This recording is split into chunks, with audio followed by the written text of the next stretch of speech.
He said, For 1 I said, year. I think her grandpa's a little proud. He said, oh, yeah, he is. He said he entered a talk show. We're live.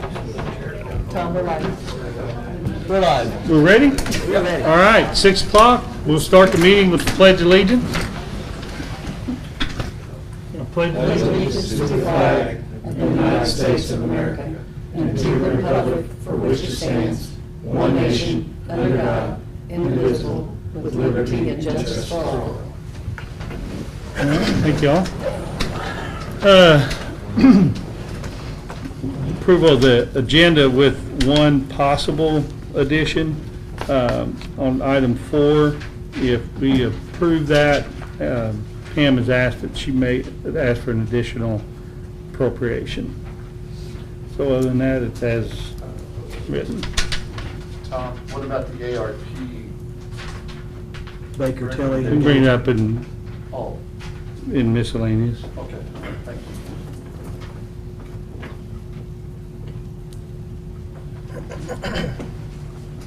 Approved. I'll make a motion to approve the agenda. Second. Motion made, second.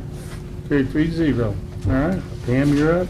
Okay, first thing I have is payroll, 2 separate ones. First one's on May 23rd to all employees for $158,290.35, and on June the 6th for $151,019.41. So moved.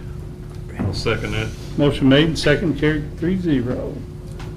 Okay, next I have is payroll benefits for health insurance and a couple of the other insurances that we've got for $13,384.95. Discussion. I'll make a motion to approve. Second. Motion made, second, carried 3-0. Okay, and I think you all should have received all this stuff that I emailed out to you. Yeah. Okay, next is claims that are dated for today to be mailed out tomorrow for all of our bills. For county general highway and any advances we done, total $575,526.40. You get them? Make a motion to approve. Second that motion. Motion made, second, carried 3-0. Okay, next is minutes of a special meeting that, I'm sorry, that I missed whenever you approved all the last ones. It was a special meeting that was held on March the 11th. I'll make a motion to approve. I need to abstain from that one. Yep. Because I didn't attend it. Okay, and I'll second it, so with made and second, and carried 2-0 with 1 abstention. Yep. Okay.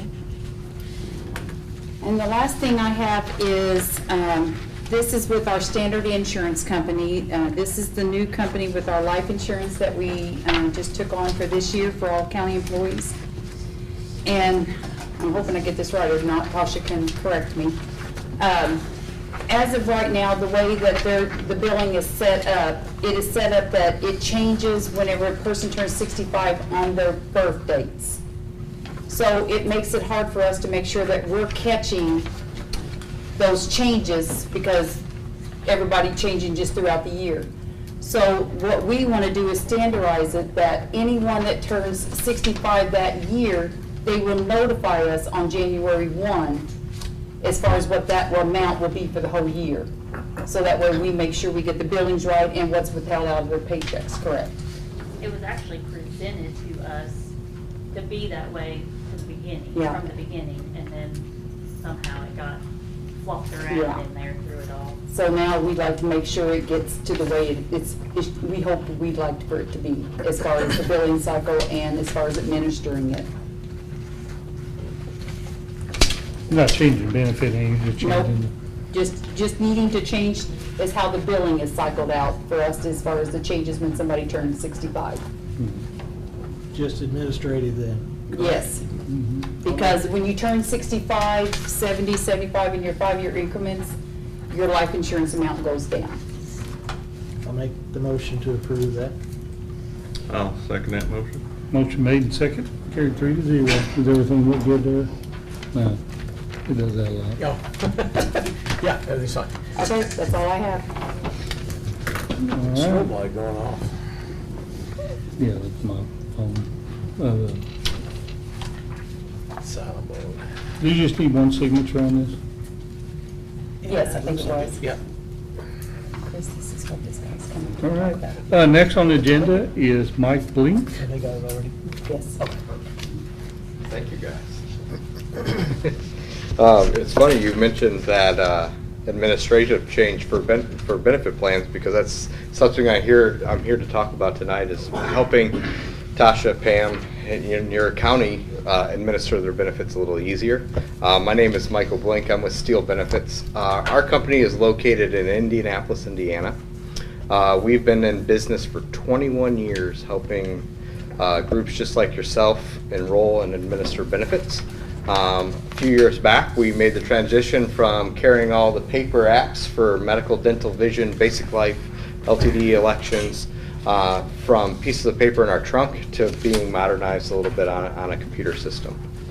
I believe Pam has sent out our brochure ahead of time, so you guys can review that ahead of time. But what Steel does is we take all your complex medical, dental, vision, basic life, LTD benefit plans, and we put them all on a computer system. That computer system helps Tasha then with plan administration, new hire enrollment, open enrollment happening throughout that same time. After all that is done, there's changes that happen throughout the year with, new babies being born, staff coming and going, bills need to be updated, those sort of things, age off reductions that happen. Our system maintains all of that eligibility, all those plan rules in the system. So she only has one place that she has to make sure is correct and whole. We take the elections from the employees when they make the elections during open enrollment or new hire windows, and we send those and communicate that with the carrier so that you guys have elected. What that does is it helps generate the benefit cards quickly for families to go use their benefits at their local providers.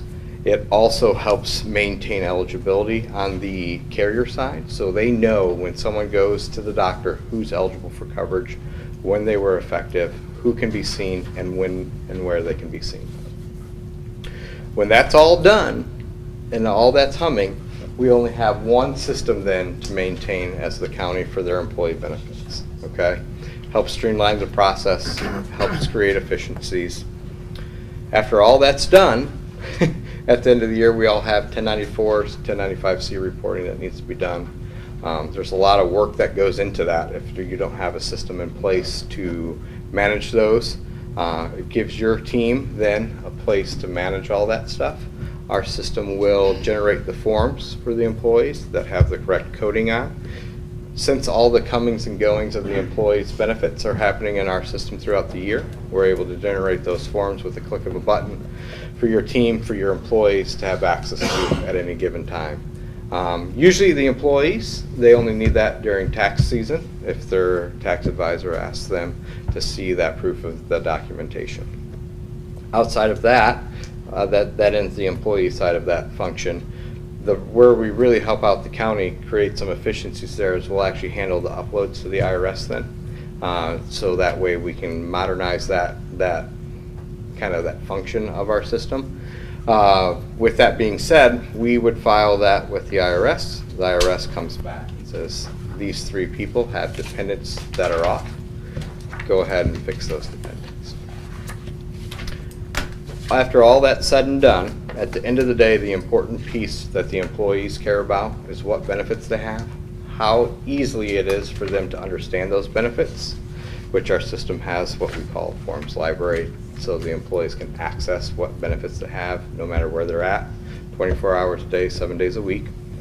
It also gives them a confirmation statement at the end of their enrollment that shows them exactly what benefits they've elected, how much it's going to cost them per pay, and what the county is paying on their behalf per pay. It's a pretty eye-opening experience the first time an employee goes through that process, because they actually see the benefits and what's being provided to them on their behalf. It's a big piece of what the employees really like to see at the end of the day, having that access to that information. Another piece that the employees like to see is having the option to enroll in their benefits with their spouse present, so they can make a good family decision on what the benefit package they should have throughout the year. When all that's said and done, when all the employees have their enrollments done and things, we really help the HR team out with payroll deduction, changes reports. We help with billing reports. We help then when the brokers need information on running proposals and getting renewal rates, we're able to provide those census informations of what they need to go to market quickly and efficiency for you and your team, so that way they're not stuck trying to manipulate Excel spreadsheets all day long. It's all coming out of our system to help everyone have a more efficient and beneficial day of doing their job. Did I miss anything? I think that's. The only thing I'm thinking is that it does with your system, it feeds into our LAO with our new system of our payroll. That's the big benefit of it, because with us now taking on our new software, that what they enter already in there as far as their deductions will just feed in to our payroll system, where we are not having to worry about manually entering all this into different things and different programs, where it's just going to feed right in once it's done. So essentially it talks to itself, I mean, they communicate. Yes. We're going to communicate in the format that LAO needs. LAO will actually communicate back with us because we've worked with so many counties and municipalities with them. They've created our census template of what we need in their software, so it creates a lot of efficiencies there. The same thing's going to happen with the carriers, the medical provider, dental provider, vision. The standard will ask for a report as well, so they're all on the same page. They get weekly updates with all that stuff, so hopefully billing and the processes become more and more smooth over time. So what happens if we change a provider or policy? What's the process? So the exact thing that just happened now with the age differences, she would send us an email. She would have a dedicated customer success manager, customer success specialist. There's a whole team behind this project. She would notify them of that change, provide that documentation that you all just signed off on. To us, we would then update the system on your behalf, but we would handle that change. Same thing with carrier changes too. So let's say Apex comes through and says, all right, we need to switch carriers. We just need about 3 weeks ahead of your open enrollment time frame. Let us know who the new carrier is. We'll establish that new connection with them. Outside of that, there really isn't anything on your guys' piece that you have to do. We manage the system, we manage the rules, so it's not putting more on her plate. We're trying to take stuff off of it to make her more efficient at what she needs to do. And the cost? The cost is $10,900 a year. Do you think that will pay for itself? Definitely. Definitely, because right now, I mean, and it's been that way even since I was doing payroll, we manually have to enter everything in. And Tasha can tell you, I mean, whether if a person takes vision, dental, we're going into all those separate programs.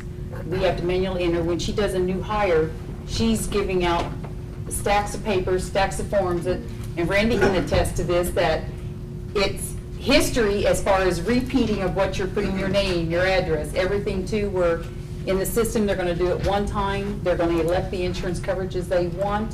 And like he said, it is something that the family can actually talk it over together at home, do it.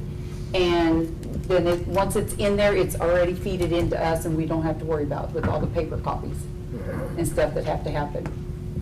And also with our AFLAC, I did want to let you guys know that we have already talked with them, and we will still be able to keep our AFLAC rep that we got, that they will work with our local rep and still keep that too, which is one of our things that we worry about. So one piece that I forgot to mention, and it's just a little highlight of what she said, is doing benefits at home. When a beneficiary change happens, it's done in our system as well, so the employees have access to that all the time. It doesn't sound like a big deal until I was in a room where you have to pay a beneficiary to an ex-spouse or a person that shouldn't have been a beneficiary.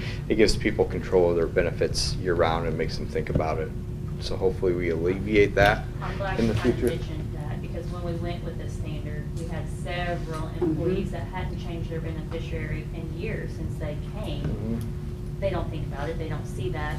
And when we went to them, I had several be like, oh gosh, I I should have changed that a year ago. Yeah, you and they know, had years changes in ago. their life that they did not think about things like that. And at minimum, one time a year at open enrollment, everyone's gonna be forced to look at it. Mhm. So that way, hopefully, we alleviate that in the future. I mean, have you found some employees that really are a little uncomfortable with the system?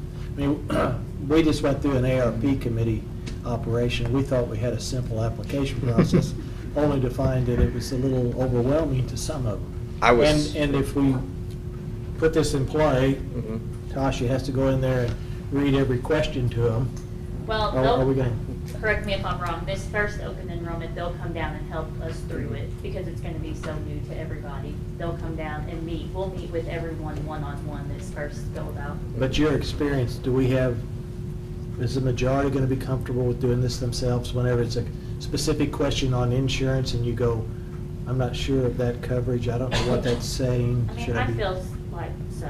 Because see, if they don't use it, it doesn't do us any good. Right, oh, yeah. If they will yeah. embrace it, I can see Yeah, it. I think so, and I'll be very open that we're here to answer any questions whatsoever too, so. The I one. feel like the majority would be comfortable. The one piece of that too, and it's a great point, is we go through a series of implementations. This is gonna take about 8 weeks to get up and running. At the end of that, we're gonna turn that over for testing and we can make changes throughout the time. If the medical page, if we come to find out a lot of people are asking about this, we can update the wording on that medical page to address those things. A lot of times we see in the instance where you're changing a medical plan and there's a difference between a PPO plan and a high deductible health plan, we will work with Apex or whoever the broker is at the time and create a one-page flyer that is presented to the employees before they make those elections. So it has capabilities of over-communicating stuff where the employee is forced to see that before they make an election. Okay, so that takes me to my question. Let's say, for instance, we implement something Mhm. that's an option. Yep. Is there a cost associated with No. you adding to it? No, So that's our fee. This flat fee covers Mhm. any kind of modifications? Right, right. And going back to when we started technology, we thought it would be a good idea to say, okay, we have $500 for this fee. For this change, it's $100. We got rid of that. It's a flat fee. You get the services, and that's what we charge. And then you host this application is hosted Yes, yes, yes. by your firm? Yes, it's on big, huge backed servers in Dallas, Texas. This, the fee you mentioned, how long a term is this? Is it a contract? I haven't seen the contract. No, that'll be. yeah. We were waiting to have this meeting to Okay. draw it up. We can do 12, 18, 24. Just to know how often the fee might be adjusted. There's a 90-day opt-out too. You're Okay. not locked into Okay. 2 years and you say, this is awful. Okay. It's a 90-day opt-out. And the only reason why it's 90 instead of 30 is because you're going to ask us for all that information. But We just need to know what format the Right. new provider or anything needs it in, so it gives us all time. So Right. we can get that done. How is this going to be paid? Well, that's my proposal is to you guys with the additional appropriation. I am looking out at our Perry County Medical and Life, where that is the fund that we put the money in that we pay our premiums and stuff out of. Since this is dealing with insurance, this would be the only thing besides our medical, our self-insurance that it would come out of. Because with what the council appropriates each year, I feel there is definitely going to be sufficient enough money that would cover this cost. So is Tasha paid out of that same fund or how? Because she handles most of that, correct? Yes, I mean, she's AR, no, Tasha's paid out of county general. Out of county general. Yeah, no, this would be that life, health and life insurance that we got set up that pays our premiums and stuff out of. And this would be the only thing, because this here helps to deal with that kind of stuff, and that's the only thing I'm proposing. Instead of trying to come out of Riverboat or someplace like that, that we'd have to make sure where this is dealing with that, and I feel very sufficient that we would have the money in the budget to cover this. If this is something we decided to do, what's the time frame? We were talking about, I would go back if this was decided on, create the contracts and try to have them back to you guys before the next meeting. Once those are signed, we start the project, eight-week time frame, but we're shooting for a go live date 1/1 of 2023, which means the billings wouldn't happen until February of next year. Give or take, I mean, 8 weeks is when we're rushing. We're trying to hopefully take small incremental baby steps leading up to final decisions on what the medical plans look like, what the rates look like, and all those things. But we can get ahead of the game, especially with the standard, not going too much into the weeds. They do the LDEX, which is the file feed that's standardized across the country. It's becoming more and more recognized, so that they do a separate one than what your medical carriers do, but that one takes about 10 weeks to get set up. So we have a little time yet. We do, but that was the point of trying to get it implemented here, so that way Tasha even has a chance to try to learn it and make sure she's comfortable and familiar with it too, instead of waiting to this fall, and we're trying to do this all at one time. Is there any other issues? I mean, if we could create like a one-stop that would have everything that the county employee would ever be required to interact somewhere, and I don't know what else would be hanging out there, so that we could integrate it all, so they could just access it and Well, that's answer what every we, question. yeah, And because this they is will actually, healthcare. they will upload all the plan descriptions that we have. Is this Anything besides healthcare? Yeah, anything No. else that we'd want to incorporate in like our that. personnel policy, something Just like any, that? I'm just thinking anything, so we could have, instead of having multiple little software cubicles, we had one area they could visit, click this, find health care, click this, policies, click this, vacations, and have everything so they're accessible to it, they can see just the whole big picture. And I They don't have know, access to the personnel policy, it's on the county But I website. mean, like, if they want to know how much vacation they've got left to That's pay. on their time cards, their time It's on sheets that their they time turn sheets. in. It's on their time Wow. sheets See that what they you're turn saying. in. some way where, you know, just, we don't create a bunch of little, it's kind of like I have to log in 3 different times to get the information. I want something that would be all-inclusive of everything. They're out there. ADP Workforce is now one that I recognize. I see it all the time when we watch golf on TV. But those run you $60,000 to $80,000 a year. They're big money. They're made for Disney's and those Boeing and those type of companies. They're out We need there. a junior style. Well, that's why we've been such a good solution. I probably should have started this. We work with right now 17 other counties. We enroll 1 in 3 teachers in the state of Indiana, and the reason why we do that is we're trying to provide a low-cost solution that's going to provide you big return on that and just help So of the Indiana out. 17 counties, small ones? Like us? Yeah, oh yeah, small one. Du Bois County right up the road, going up 69, Du Bois, Monroe, Morgan, Hendricks, Boone, Madison, Delaware, Hancock, all those counties up that way, Warwick, Clark County, down here, If I'm rattling through my head, they're bigger than us. a little bit. But the key piece that you guys have working for you is the LAO system. With that integration is pivotal. When we're doing groups this size, it's usually still in-house, it's still sometimes cutting checks, but we do work with groups this size. And Ron Maines with our Apex, which is our broker for our health insurance, highly recommended them because knowing too that we were with LAO, highly recommended them as far as what we were looking at as far as the system with trying to integrate all of our insurances together.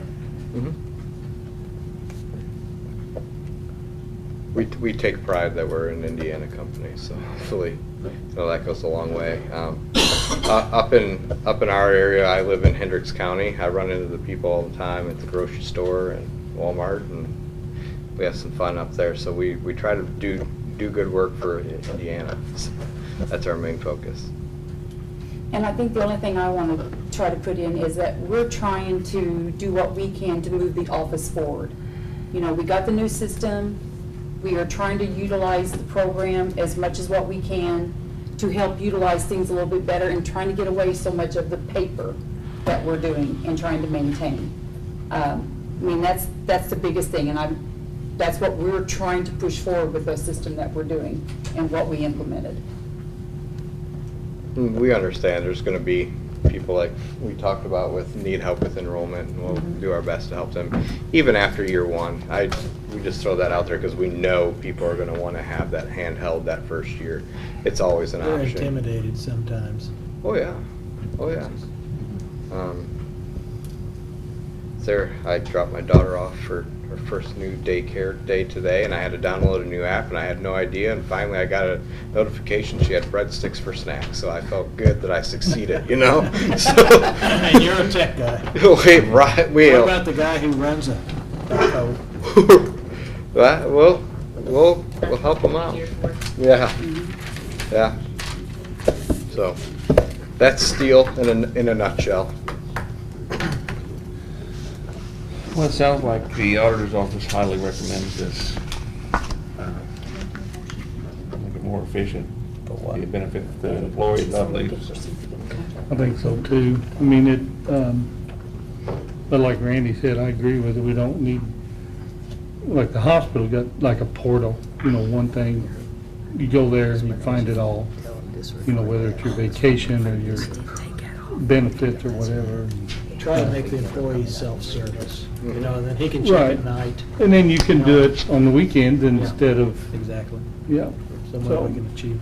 And moving into getting rid of the paper, I'm all for that. Right. Because that way they can take care of themselves. Well, and doing things manually, that's where you get more mistakes. Yep. And, as much I as what agree. we try, but when you're implementing that into several different systems, right now with the insurance, it is more apt for mistakes because you're working in several places instead of just one. And the aspect of doing it at home with your spouse, when your spouse has probably got benefits, you need to do that at the same time, not, here's a paper you need to sign before you go out and do your job today, okay, whatever it is. And so, I think it's a good thing. If you guys decide to do this, you probably should make the motion to approve it subject to see it in the contract and actually approving the contract when Right. you get it. That would be typical. Just take it to the next step forward. Right. Generate the documents, let us review those for Yeah. final approval. 100%. Do we need to do the additional, ask for the additional at this time? Or, Probably When not. do you think the billing would be, or we could wait till next Oh, month? We have time on that, big time. Okay. we'll wait on that Okay, then. that So sounds the- good. Yeah, you were saying February, weren't you? Our first invoice is generated after you go, we call live, that 1/1/2023 date is generated and sent to you in February. Is that the invoices for the insurances or the invoice for us to? For the system, for Oh, us okay, to you. okay. There's a We just set, signed I There's- was thinking it was the other, I thought it was the other the invoices. 10.9 includes a setup fee that we have for the first time users and yearly to update rates and all that stuff. It's already included in the number, so we're not adding anything to that. What we've found with counties, when we're going live 1/1/23, instead of billing that when we start the project to get it set up, we wait until the first of the year, especially if you're going live on 1/1. That sounds good to So me. that way you can budget for it better. And I'm That sounds thinking good. going into the budget, Mhm. bring that number along. Yep. And we may want to See what else we address could it do. a little Okay. different. I think that depending on sounds how we're good. going to fund it.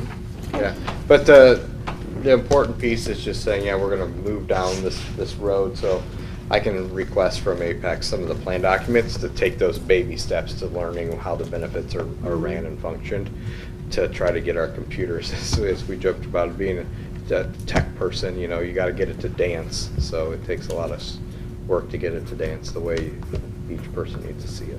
And I think the plan then is to have the contract, I'll get Chris to review it, and hopefully then have it to you guys at your middle of the month meeting. And Chris, just so you know, if there's anything you'd like to update, just mark it on the sure. contract, send it back to us, we'll review and go from there. So you can have it by next meeting, 2 weeks. I'm hoping. I'm hoping. Yeah. Our person that draws it up is on vacation this week, so I should be able to. Yeah, that's what we're hoping, and then, so that way they can go ahead, like they say, get started with the stuff, start getting it implemented, I'll look get the at it. program, so we'll I'll be look able at to it see it. fast. Okay, Yeah. I'm not gonna be gone. Yeah. okay. So we don't really need a motion right now. I don't think so. We should. Should- If anything, a motion of intent or something, just to get him comfortable that you're serious about it. Okay.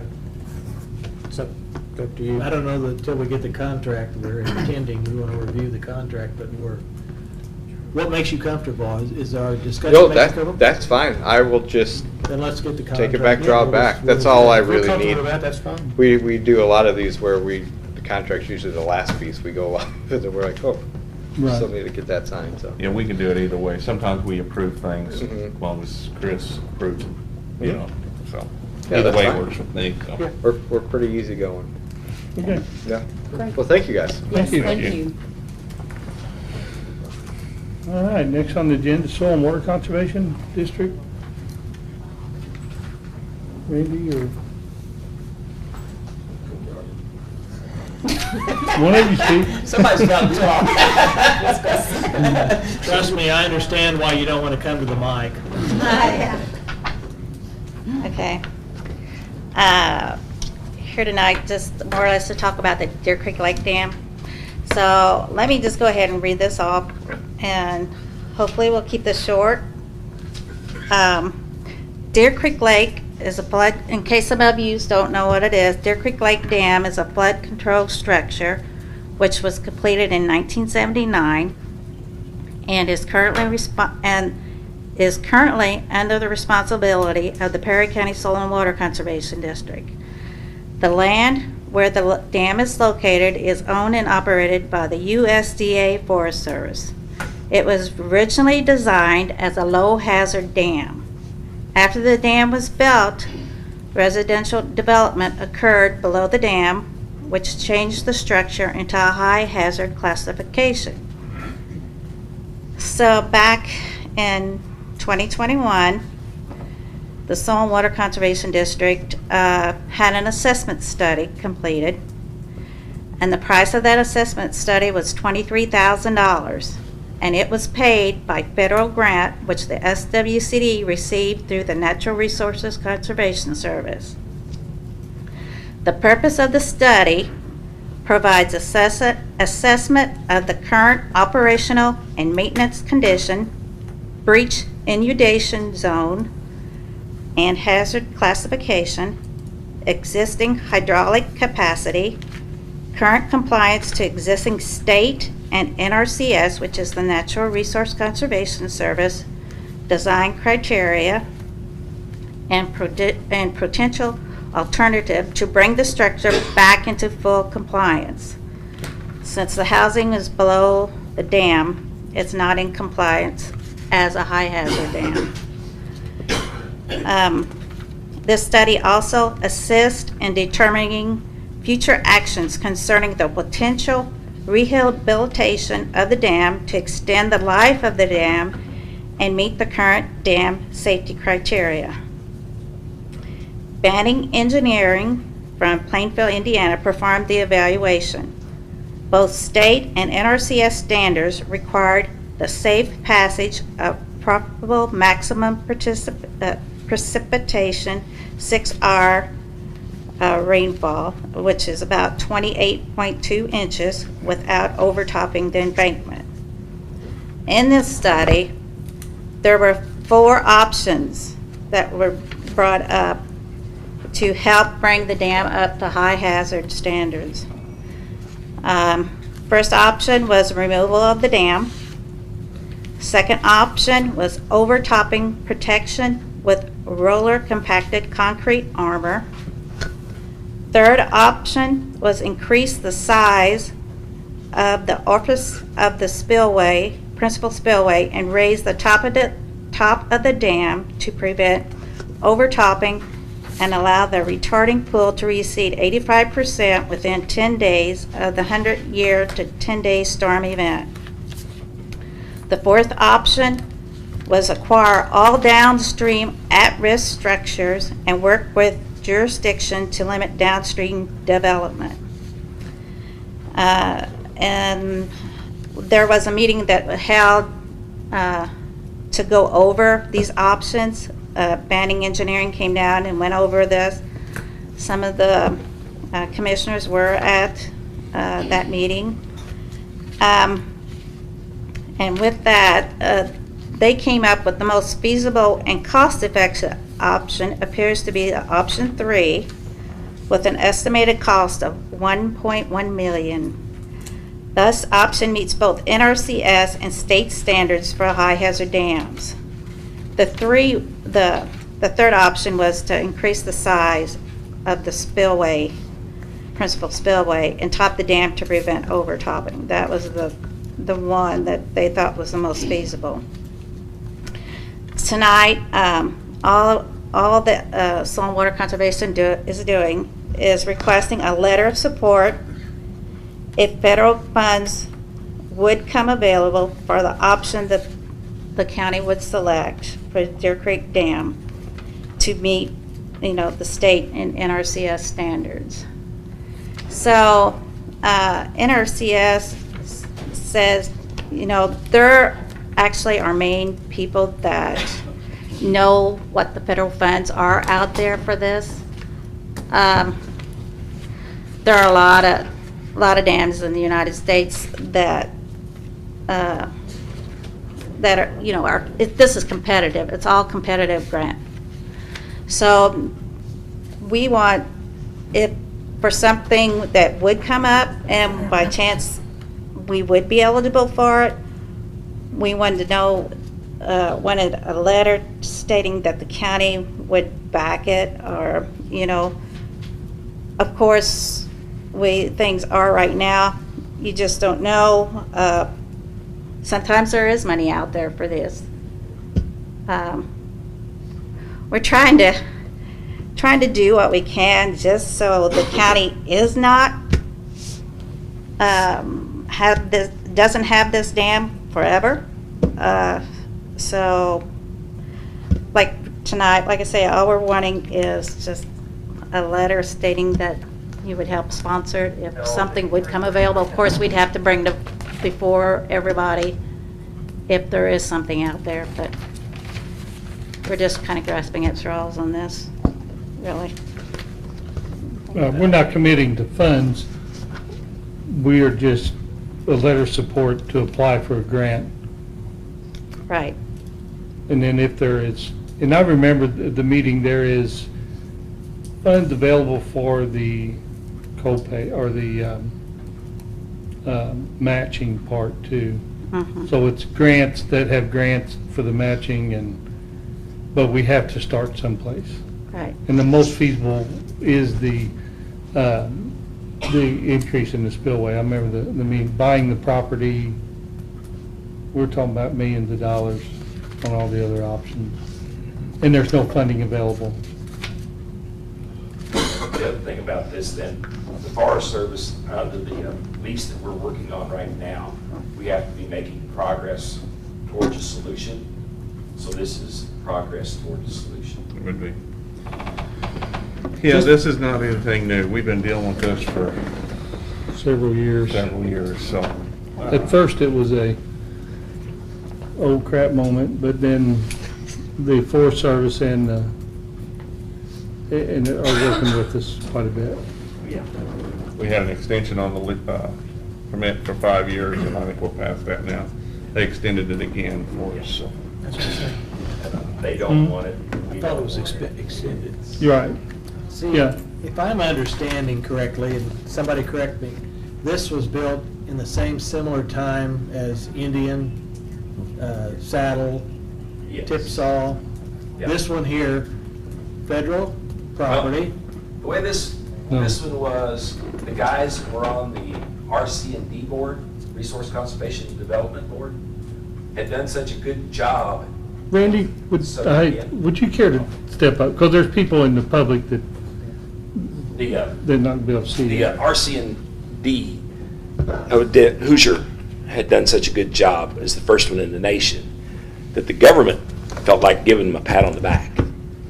These guys all lived in that holler down there, and they said, well, what can we do for you? And they said, well, we'd like to have a flood control structure like they're building out on the other side of the county. They did the cost analysis. It made $1.50 for every dollar invested, so it was a legal project. They built it. They couldn't accept the funds at the time. The RC&D couldn't, so the SWCD took on the role as the leaseor of the land from the government. Those guys are on the same board, okay? So there was no big deal going on. Bud Carter lived in that holler. He got the most benefit from it. He took care of it for those 25, almost all those 25 years. Nobody had anything to do with it. You know, it was all just, it was up there. Some people thought it was his dam in the years. But then whenever the lease, he got old, the lease expired, they come down from Milwaukee. A lawyer said, if you don't want the dam, you got to put the dirt back where you found it to start with. And This is a federal government attorney. yeah, the Forest Service. But there's a big deal in that. There's somebody place they was going to do that. There was enough of a ruckus that it never happened. They never did breach the dam and tear it down. Because you've got every side, everybody fighting about how it's going to work. So yeah, we're trying to do something to. See, in my whole, this thing keeps rearing its ugly head up. If we get involved with something, this would be my approach. I want the Forest Service to take that dam back. Now, if we have to come up with some money, some way to address it, but who's to say the state doesn't change the regulation 2 years after we complete it, and the county finds itself back into a situation, once again, out of compliance, they come in and say, now you have to jump through this hoop. It's on the Forest Service ground. They haven't had any problems with it that I'm aware of. No, there isn't. Okay. It's just, When you talk 28-inch rainfall, we're going to have substantial problems, and all they want you to do is pass it into the creek below. So a 28-inch rainfall in 6 hours will be devastating. Okay. So it's the part of flood control is going to be erased. We're going to have a mess if that happens, because how they want us to address this, you know, by passing it through a spillway. So my thinking is try to get the federal government involved also with money so that we can solve this issue on their property, so we don't have to come back, not necessarily us, but another group that's sitting behind this desk and say, now we got to come up with more money because the rules will change. Because the rules changed on you in early 2000 when Well- they came in and had a breach and decided that these high hazard dams need to be regulated and monitored. No, that ain't what happened. no. The classification changed because there was a house It's built. a house bill. House bill, and when the contract with the Forest Service to maintain it came up for renewal, that's when it was caught. They wouldn't. Because the engineering study then said, no, that's a high hazard dam. As long as that contract remained, it wasn't a problem until they had to recertify the dam. So who recertified it? The, Forest Service. Forest Service came in and then said, Yeah, and well, the state of anybody it would still be classified, no matter who does the classification, it's still high hazard, because if the dam breaches, there's the potential loss of life. so In that one hole. these regulations have been in effect since it was built? Yeah, what changed was, The house. the house was built in an area that nobody realized was prone to, well, I think they did. I don't know if you get anybody, the guy that said, build your house, the father told the daughter to build a house on 4 blocks, because he had never seen the water higher than the 4 that. blocks. That was before the dam was built. So that's an entirely different scenario than the 150 acres but of the water county, coming. That's right. The because now it's county got all did that water permit it. backed up. Yeah, But in the event we have one of these floods, okay, and pass the water around the dam, 4 blocks is not going to work. Correct? Because it's in the bottom of the valley? well, yeah, I can't answer that question. I don't think it would the be. engineer says it will. And we want to get the dam certified, so the Forest Service will sign another contract to maintain the dam, correct? Yeah, and I don't think the feasibility of getting the Forest Service to take it over is ever going to happen right now. Unless political, Things change, because Sure, they've somewhere just like- flat told us, we've got all the dams we want to take care of. And that wasn't coming from the forest ranger here, that was coming from somewhere middle to national. Beyond Bedford. Yeah, beyond, management up higher. Well, I somewhere. mean, I'm sure they would just assume that Perry County's responsible for it. We are. Yeah. But I mean, at some point, when does this stop? We're responsible for it unless we tear it down. And how Well- much water does it hold back? Because we can take it to 20 feet, correct, and then it's unregulated? But I don't know what that does to the lake. Yeah, Don't remember that being an option. no, not really.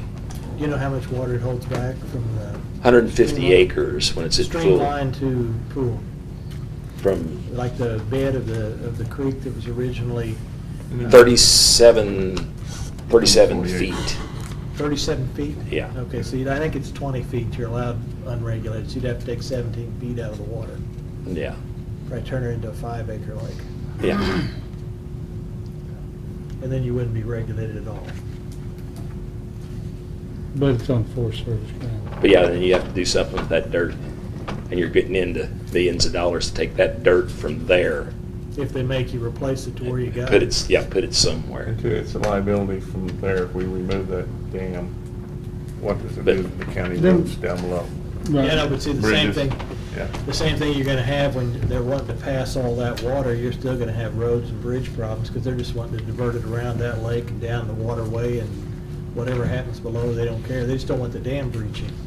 So then we're gonna lose roads, bridges, and everything else if we have a I don't 28 believe inch. so. No, I don't think, no, the 28-inch rainfall wouldn't cause quite that kind of damage as what the full Breach of immediate the breach dam. would, yeah. The breach of the dam would do that, would wipe everything out below it. Yeah. But releasing it over a larger spillway would not, Well, that's- according to what the engineers. They did the same thing in Saddle Lake out there. If you've ever seen Saddle Lake before, and then 25 years ago or so. 20 years Yeah, ago. about the time Richard Lugar was getting ready to run for president. They widen the spillway. I don't They remember just- when they that just- was. The dam itself, they put a concrete. Oh, over the top, so when Yeah. it did overtop. Yeah, he wouldn't take the dam out, he would just. Yeah, and the only way Stairs down. that Southern Indiana got money for that was that Lugar attached that in the days of line item once. He put that on a bill for a whole system that was in Oregon that was going to be rebuilt. And he put Perry County, Saddle Lake, Perry County, Indiana in that for his vote. That's what we need. It was like $1.1 million at the time. We need an attachment. But we're just looking for a letter so that we can show the Forest Service that That we're, you're attempting to do something. yeah. I mean, That won't It's just- stop us from looking for a letter, from looking for Todd Young or somebody to help right, us somebody. out. Because we need to put this away if we absolutely can in any fashion, so we don't have to keep And revisiting. we've been trying to do that for, But it's, it Years. has to be like Lugar, somebody that has political clout that Yeah. can slip it into a bill somewhere and try to get it done. Technically, I don't think the county is actually liable, are they? Because. It's on water. Yeah, but we're an entity of state. I know. Does it come back, though, to the county? I haven't been able to figure that out. That's what they say, but I don't know that I believe them. Okay. So, as long as more we're to come moving, on that. as long as we're moving forward, the Forest Service is fine with With what's going on? what's going on. So what you want us to do is have a letter to say widen the spillway and raise the top of Yeah, the we're- dam. If a we're grant support- comes available, We'll we support. support you filing for the grant. That's all we're, Do you have a draft letter? No. No, we'll have to put one together. Okay. I mean, as long as we're not committing funds we don't have, I mean, we're all, we're not I'm committing. thinking we're unanimous trying to work this out any way we can. I mean, The option that was recommended as being the lowest responsibility as far as a match was that option 3, which it's basically states raise the embankment to a higher elevation. Well, but you should be able to also widen the spillway and offset some of that. Take the dirt out of the spillway, put it on the top of the dam and balance it so you're not hauling it off. Yeah, we'd worked toward FEMA money at one time, but they run us around the bush making paperwork, and then they said, oh, it's never flooded before? Well, we can't give you any money unless it floods. So it's a, I know, and it was all done for the right reasons. I mean, it helped. Yeah. If the dam was put in there, the lake was there, recreational and also flood control.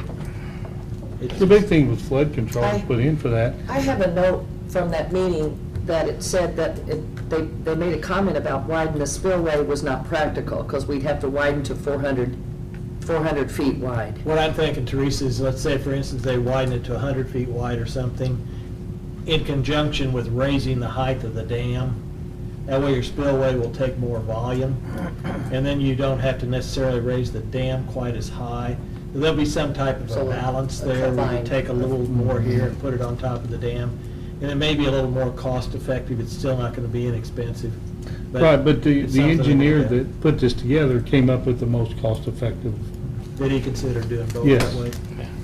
And I don't know why that wouldn't have been a cheaper way, but I Well, wasn't there.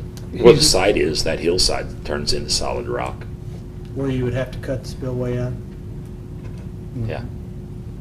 Yeah, there's water seeps out of it on the upper side, and it's a 2.5 to 1 slope already going up that hillside. Is there any other way of making a secondary auxiliary spillway? The other side looks exactly like it. So it's between two rocks. Yeah. And a hard way.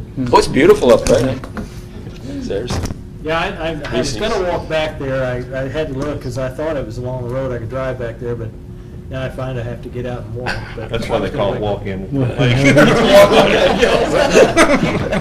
where else? it's at, so. Anything else? No, Thank you. You guys need a motion. need a motion to put the letter together.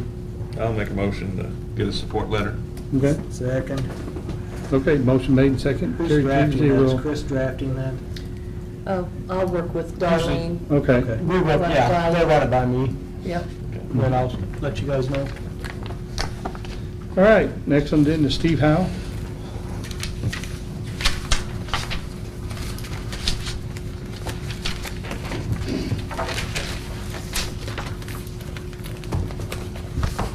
You ain't gonna keep me up here as long as you did them, are you? I don't know. I've not talked to you yet. I've got a request for a transfer, $74,402.08. When they went to the Slough system, it did away, they have equipment repair. This right, Pam? You don't have vehicle repair. We had money in vehicle repair and equipment repair. And now what was in vehicle repair went into radio repair. So we need to take it back out of radio repair and put it into one Yeah, it account changed the that's title. equipment repair. And then I have a request for appropriation. You guys approved the transfer from Sur and Wheel, $100,000. This program won't let us take money out of Sur and Wheel, so we had to put it in this account to be able to pay for our insurance. Yes. Last month, you guys did the transfer where you transferred it from the surtax, Yeah. surplus surtax and wheel to the motor vehicle highway fund.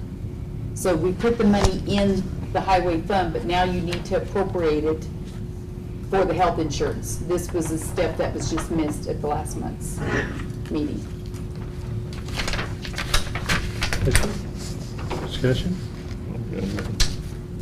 So the wheel tax excess fund went into the equipment? Now, let me run that again, and now you're coming back. We used to have vehicle repair. Yeah, I got that And- part of it, yeah. Okay. But I'm talking about the Oh, the Sur and Wheel, $100,000. we used to put $100,000 in that every year to help pay for our insurance. But with this Okay. system, we're not allowed to take money, pay for our insurance out of that Health insurance account. out of that account. So we have to put that So you 100,000 need to back. get it in, okay. Yeah. Because the insurance, with the new system, the insurance takes it from where the employee actually works, in what fund. Okay. It's the way it rolls, Process instead right. of through the claim process. Yeah, it's going through payroll all now instead of trying to do claims in the claims stuff. And so now they're just moving a big corporation that they had in surplus, surtax and wheel, Into- moving it Back into the into highway that, so it can be fund. properly drawn Right. out. Right. In compliance with how the software looks like. Right. Right. And last month, what it would be is that we wrote the check out of the line item, out of surplus and wheel, be receipted into the highway fund. Well, that's given them their extra cash in the highway fund, but we missed this step of now appropriating that extra money that we put in the highway fund. back into healthcare. Right, right. Yeah. It's just finishing up the process from the last time. Got it. Yeah. So do we need one or two motions? How are we going to do this? You can do them together or separate, whichever you want. Mhm. One would be the transfer and one would be the appropriation. I'll make a motion, both of them together. Second? Motion made and second, carried 3-0. And also have our bids for bituminous surfacing, specs for those, asking you guys to approve those. That for the community crossing. Community crossings and the lead, both. You already gave me a notice. I think I emailed them to you guys, and I think Chris. Yep, I'll look them over. So this is approving to go out and get the bids, right? Yes. Yeah. Yeah, these are the similar bid packages that we've used for several Yeah, years now. yes. There's no significant changes. I'll make that motion. I was gonna say, because we're looking that you guys will actually open up bids on July the 5th, is when you will actually open up bids. I made a motion and Randy. Okay, motion made second, carried 3-0. So I need it, thank you guys. Thank you. That's a Tuesday, yeah, because of July 4th, yeah. So Randy, your motion was for the actual bid specs and the notice? Yes. Yeah, Randy came Yeah. and made that. Okay, great. Yeah. Yeah, yes. Yeah. Yeah, I got the That's how you RK. didn't take RK that. and the RC. Well, it was RKRC and then RR walked up here and I'm like, wow, I'm really good. RC, RK, and RR. Yeah. By the next meeting, I'll have a nickname for Randy. We need one more Randy in this group. Tom needs to change his name now. No, I'm good. All right. Okay, next thing on the, is the LED lighting program, detention center. I got a comment to start with that, is I agree, now this is my opinion, I agree with the looking into the LED lighting to help reduce the cost long-term. Where I would like to ask for additional input is actually from the council, because what we're looking at is either hiring a company to come in and do it and give them money every month for 15 years, or paying for the project up front and recouping all the savings ourselves. And I think that gets into a budgetary issue, but before I would sign any contract with anyone, I think I'd want input from the council on how they would rather see it funded one way or another. I mean, I think it's a good project, but there is questions that haven't been answered otherwise. So, and with that said, Alan, do you have any comments at your jail? Yeah.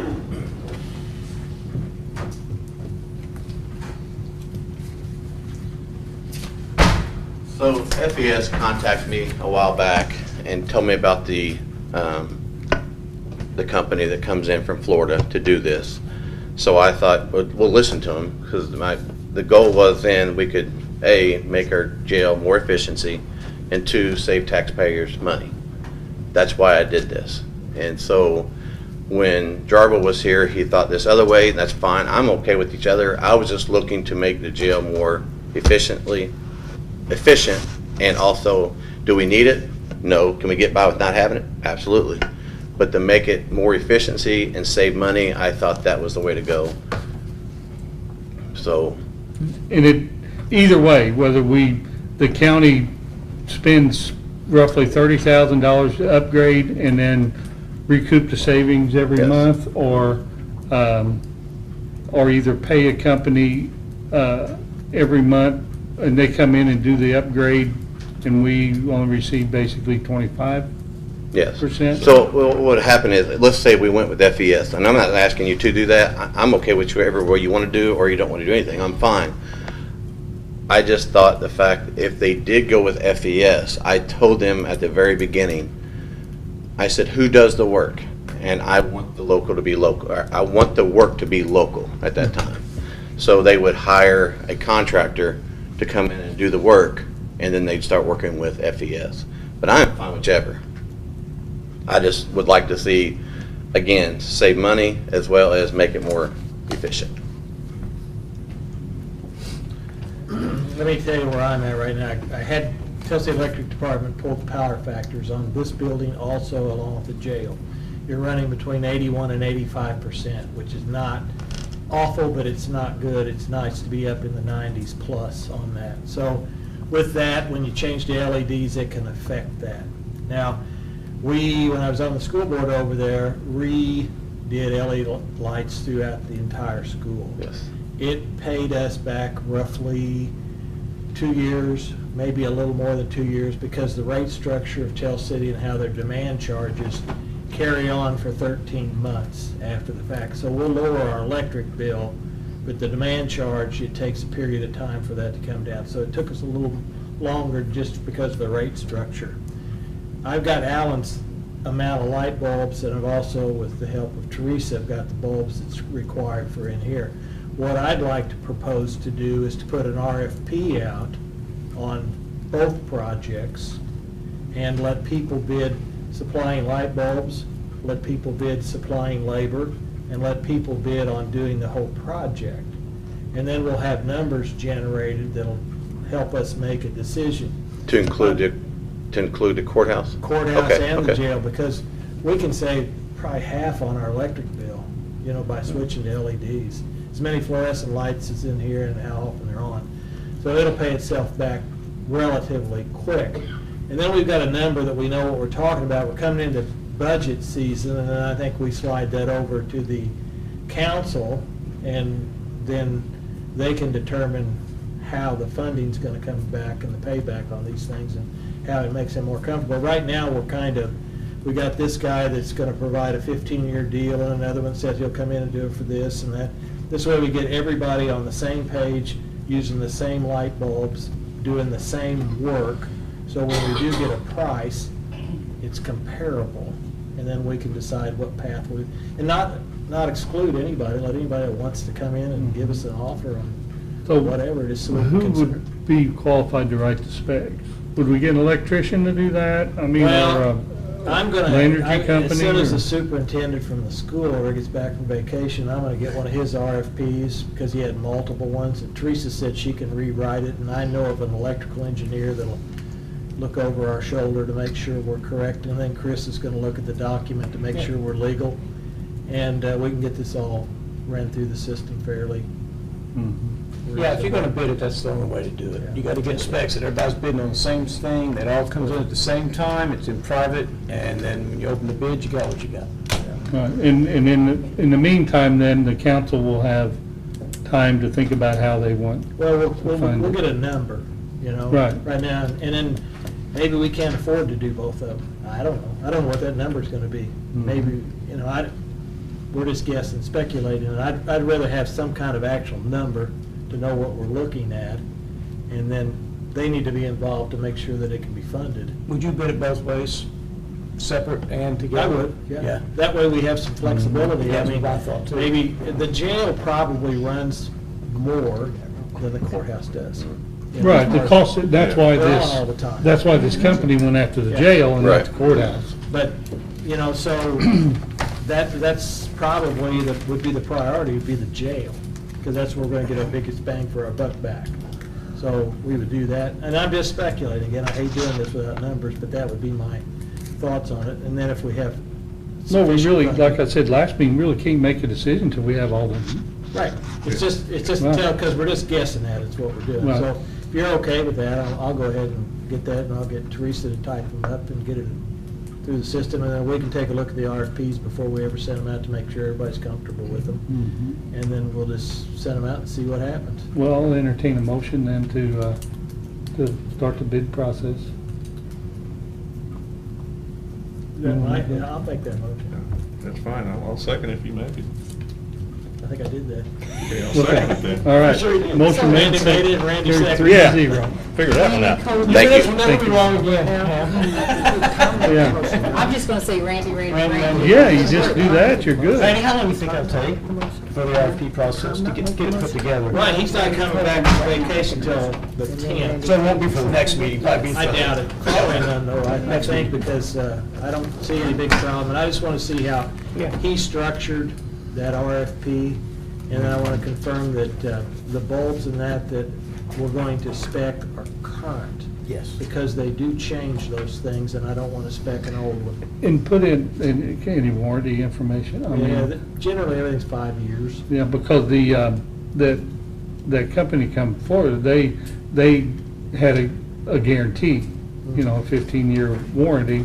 I think if you requested a 15-year guarantee, they'd bump their price up, but just bring you a bulb in. I just think, generally, when it's a 5-year bulb, they're anticipating it lasting longer than 5 years. Right. Now, they'll eat the ones that burn before 5, but most of them won't. So maybe you're looking at a 7-year bulb, 7.5, depending again on how long they're burnt. You know, they've all got based upon 50,000 hours or whatever that number is, and that's how they come up with those things. But we can buy, and the bulb change outs, just like changing a fluorescent out, once it's converted, it's a matter of just sticking it in and twisting it in like a fluorescent bulb. So it's not a big task.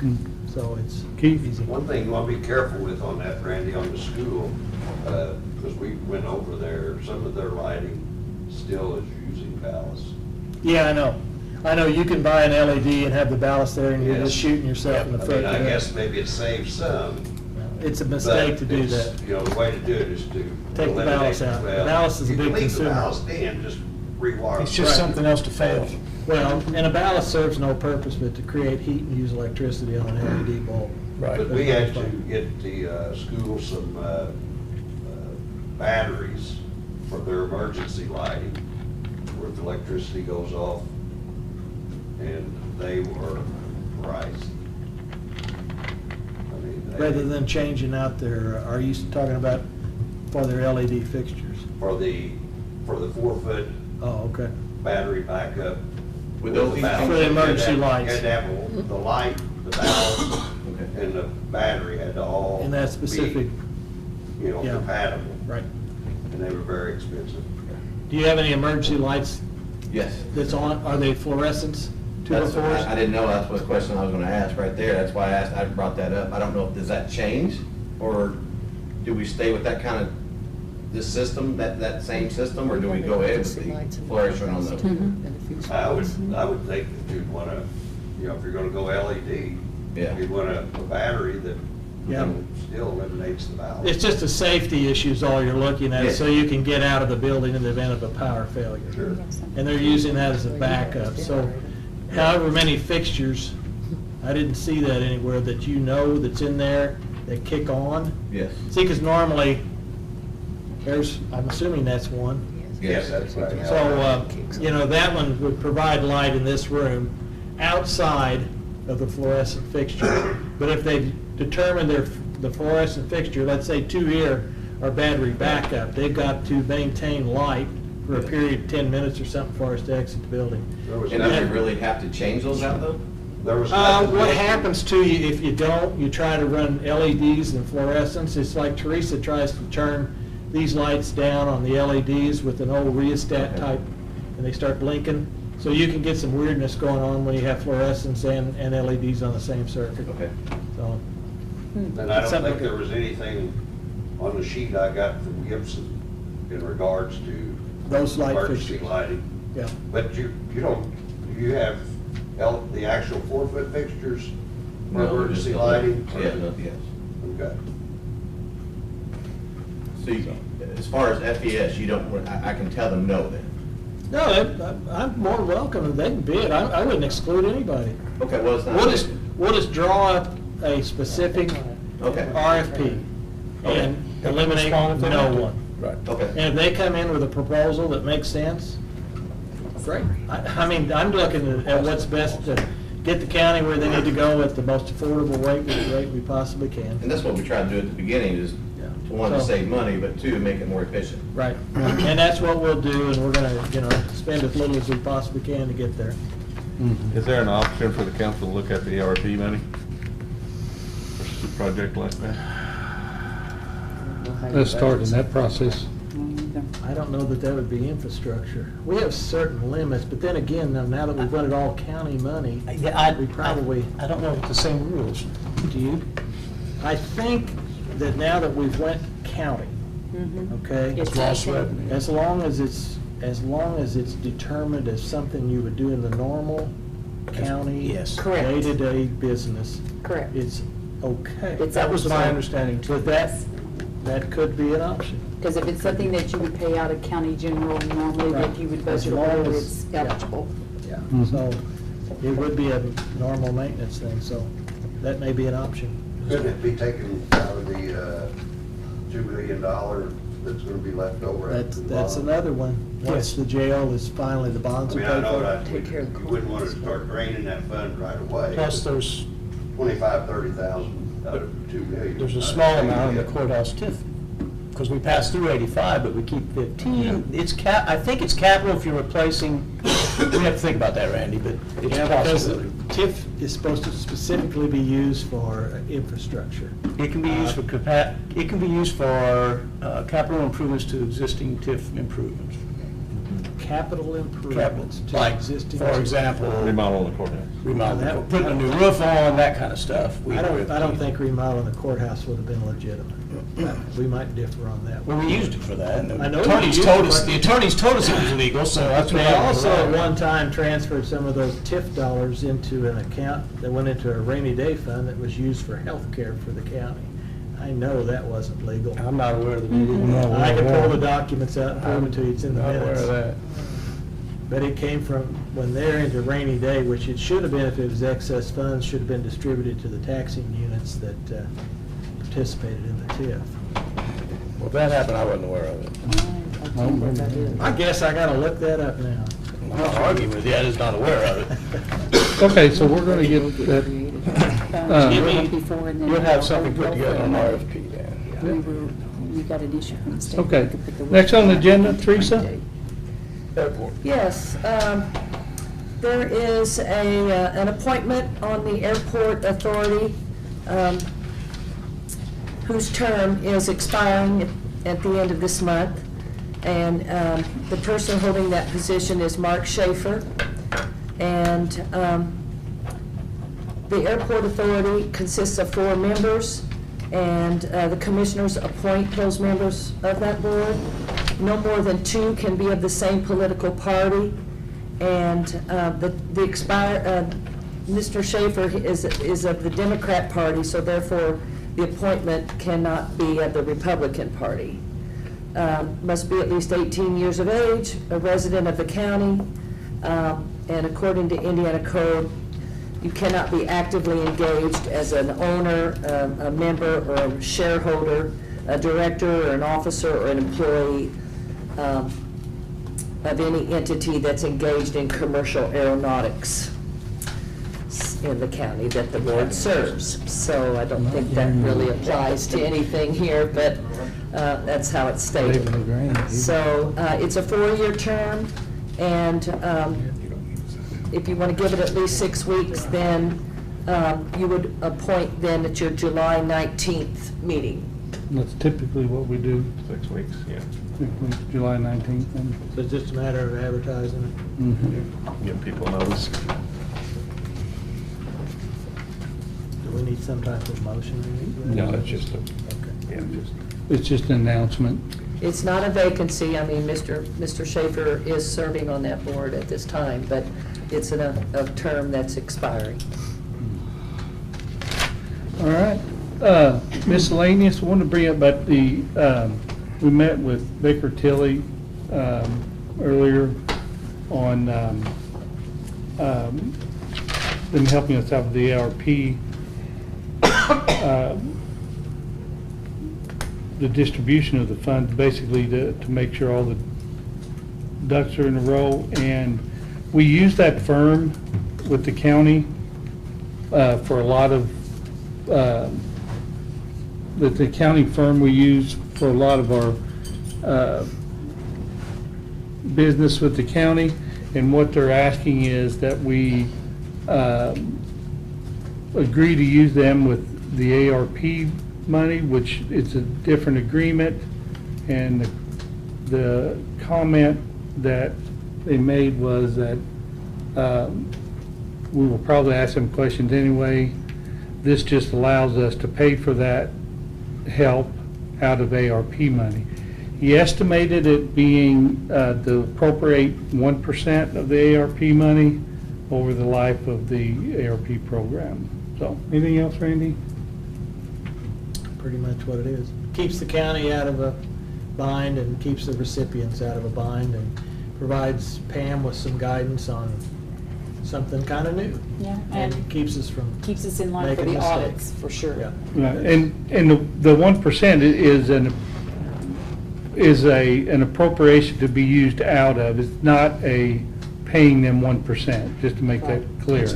He said it's going to be on a Call to call or whatever. Call to I call. assume it's an hourly kind of a rate. Yes. Yes. And as he stated in there, if the recipients are not some type of complicated, let's use Randy. Let's say an ARP funds are used to provide lighting, okay? That's nearly a no-brainer. He would spend no money on that one. Got it. Okay? Now, if we're going into a sub-recipient where we're giving it to someone who in turn hires another one, there's a whole lot more restrictions associated, reporting, all kinds of things. So We have that to one monitor it. will cost more. So at the forefront here where we're at right now, we're not sure where the money's even gonna go, so it's hard for him to say how much it's gonna cost. That's why he was saying just set aside a percentage, we'll work out of that. If he doesn't use it, it'll fall back into the fund. Yep. But just allocate so much of it and we'll get started, and if we can do more of the work and he's not required to be there, we'll save more money. Yeah. But And he felt like the 1% would cover it. would Yeah. cover it. Kind of, Yeah. And then he said we would use our existing agreement, but this would be An amendment, more like to it. Yes. Okay. He's saying now there's one in place. Yeah, I think we have an We- existing that's it, yeah. agreement right there. Do a letter of Yeah. engagement and some kind Yeah. of. It's just that it'll be charged back, ARP will be charged back to the ARP fund. Yeah. Yeah. So I don't know if we need to change our ARP plan or to accommodate that. That may be the first question. First question First question we for ask him is whether we need to change the plan. If we do, I'll draft up the amendment. I think it'll be similar to the action we took on the foundation for their services on the. Yes. So we'll You have did amend it. to actually put an amendment in with that amount to Okay. be set aside in a fund. And he to, did say that this would be like section 7, the administration Yes. part. Amend planned, okay, Yeah, that's what he did say. okay. So I can get the additional prepared and have it at you guys' the next June meeting. So we need to appropriate the whole amount or just?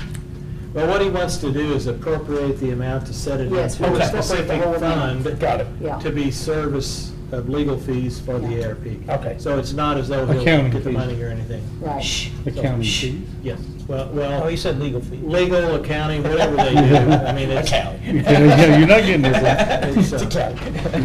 And then this way I'll get that appropriation ready and then it'll go to the council in July because it'll be too late for June, Okay, for their June meeting. For when we have to advertise the addition, will be too late. but we'll need a motion. So what would it be, Now to do 37,000? this. Is that what you're thinking? Well, it could Okay, be so, whatever, you 2.72. want an emotion to Oh, it is establish 3.72. a. So you want 37,200, or do you? Motion to amend our ARP plan to establish a 1% fund for. Contingency fund For to pay consulting for- fees. yeah. Legal oversight, accounting oversight, whatever. Yeah, I don't know if you want to call it oversight- accounting, but yeah, financial and accounting consulting services. Oversight, or, Did you get all that? You didn't. No, I didn't. Financial You were and talking to accounting. Teresa. You should listen. provide I oversight. can go to the library. Okay, what We're was trying it? to discuss what the motion was, and it looks like, Randy, I think what you were saying Yeah, was. just, we're gonna set aside, 1% of the funding Mhm. for potential use of oversight for the ARP committee. Okay. I don't know if that's really right, but I would say for financial and accounting consulting on the ARP committee fund, usage of funds. that works, it works for me. I'll make that motion. I'll second that motion. Motion made and I'll seconded. just take it from Chris's You notes. You should probably listen to that, because I can't probably say it again. I will. Okay, approved. All right. Any other miscellaneous? I've got one. I've got one too. Let him go first. Okay. Okay. And Steve's still here, isn't he? Okay. I've got stuff from up there at Manhole Point, and I think you've dug it out, what, twice? Up there? You have. We cleaned it 3 times. 3 times, yeah. And I got a picture, if you can see, like, this is what the Forest Service is supposed to be maintaining the grass. Looks like they haven't mowed it in quite some time, but I don't know where our relationship is with them, how we're committed. But that area, I remember from voting times, it's just in the wrong place in the river, and it just silts in. And I think Steve's gonna end up leaving his equipment up there full-time if the river keeps going up and down. I think it's nearly impossible. What do you think, Steve? You said it wasn't gonna be an issue to clean. Well, they're gonna go for it down there today. I don't know if they made it or not. Forgot to ask him. And he said there was a little bit with the river going up and down like it has. There was a little bit of stuff on it again. And they were gonna try to get by there today with the grade all, which, you know, if we do it with the grade all, it ain't a big deal if we're in the area. Yeah. I figured after, if what, the river settled Yeah. down and started coming up down like This is that, after it came out, but that's what happens. we won't have to clean It it just for all the sits whole in. thing. Yeah. Who mows it? What you The do Forest is Service does. you back your boat in there, and then it's too high. Then you pull your boat on, and it mashes into the mud on the trailer, and then you have a heck of a time getting out. It's just like Tell City's dock is mud. Hamilton's nice, Troy's nice. It's how the river bends through there. Well, the agreement has nothing to do with the grass mowing. Yeah, I know, but they were supposed to, if I remember right, I was at that meeting, they were gonna take care of the restrooms, mow the grass, do everything, keep it nice, and the county was gonna keep the dock cleaned. Well, if we're cleaning it, and I think that's a struggle, the grass isn't getting mowed. I don't know what the condition of the bathrooms are, but, Yeah, I I mean, if don't we're know. gonna, It's theirs. if we're going, and I don't know how long, whether this is a 1-year deal or. Yeah, it can be, we can cancel it.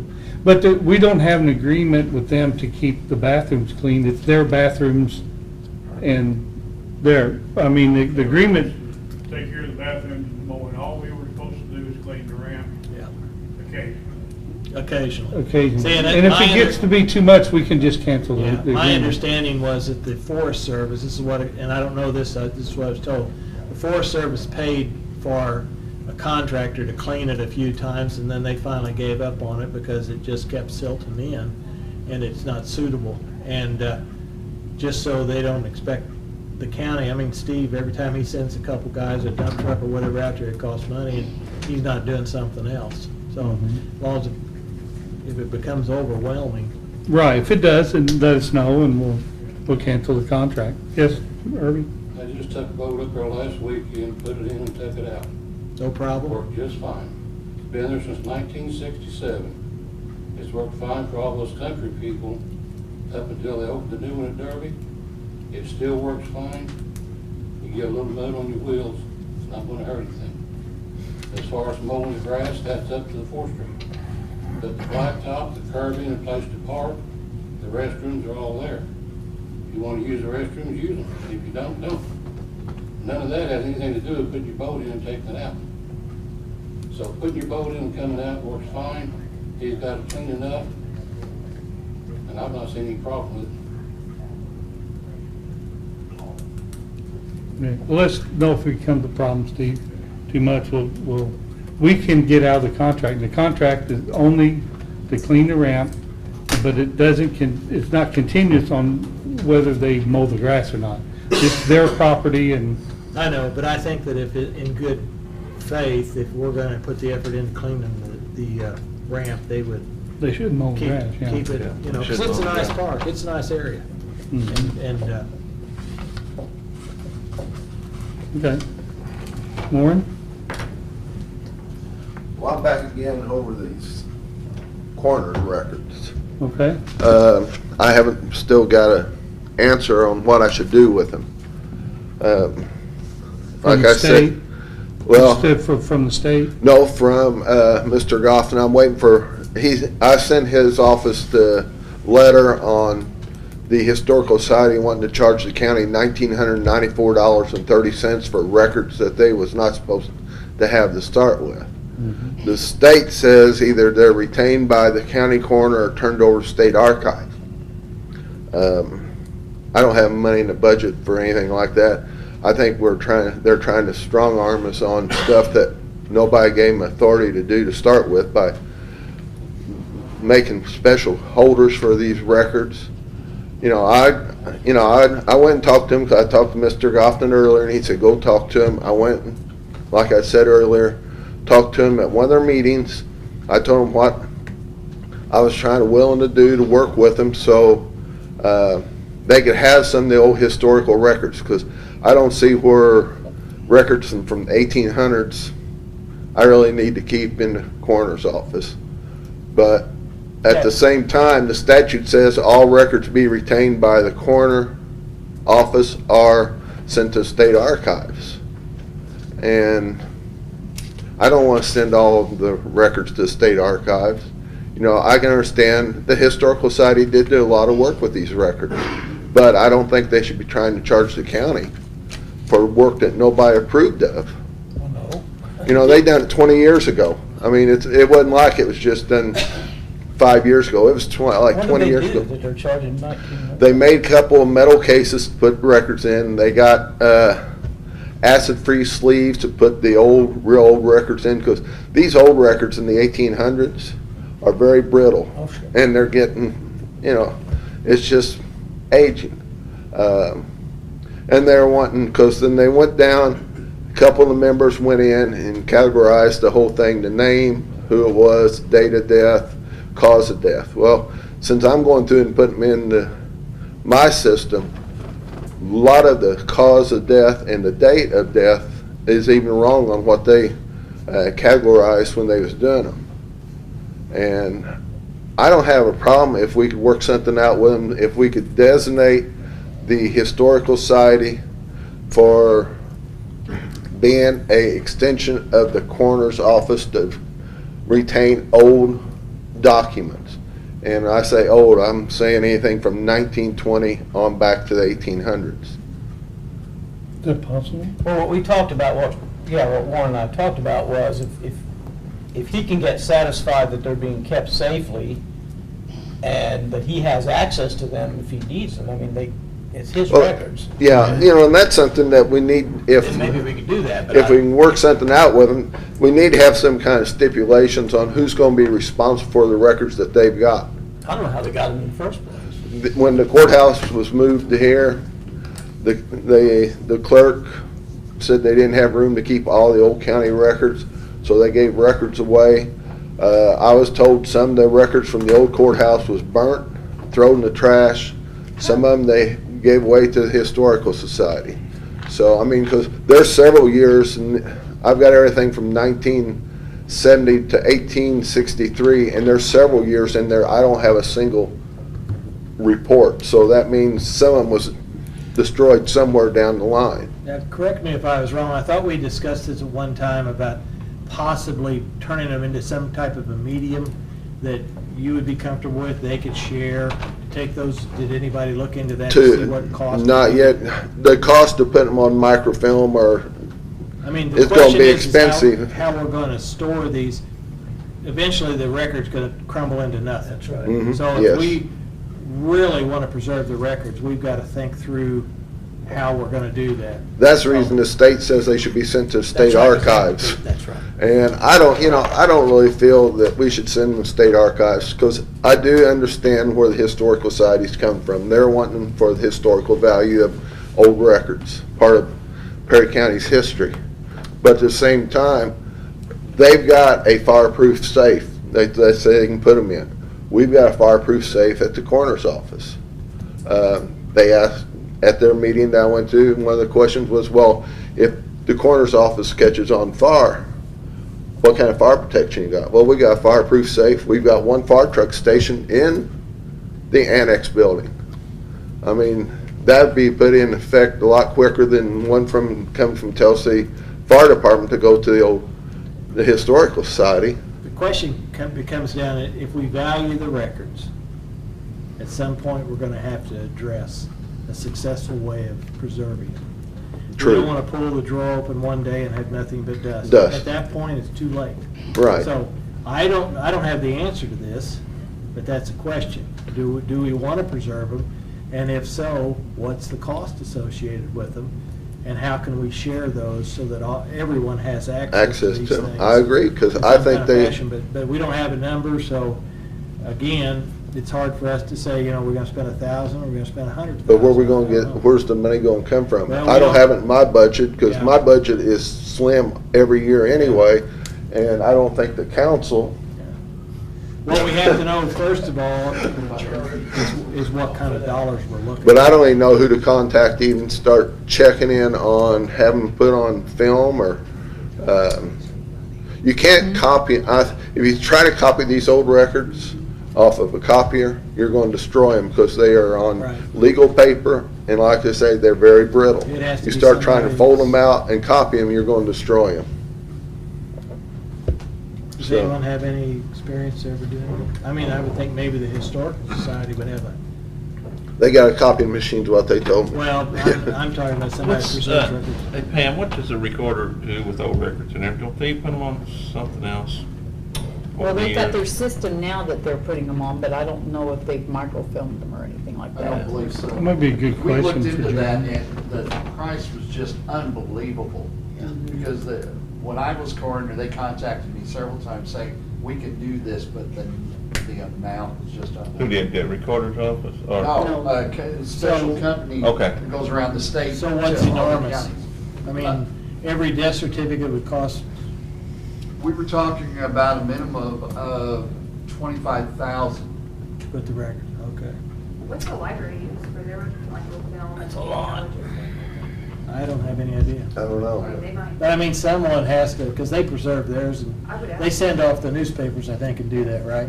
yeah, they have lots. What do they do? Yeah. I do know the state archives came down and got a bunch of their records on immigrations, I think, at one time, and the state archives told them that they would put them on the website so people could log into it. And Mark Rest told me that was 20 years ago, and they've never been put on anything yet.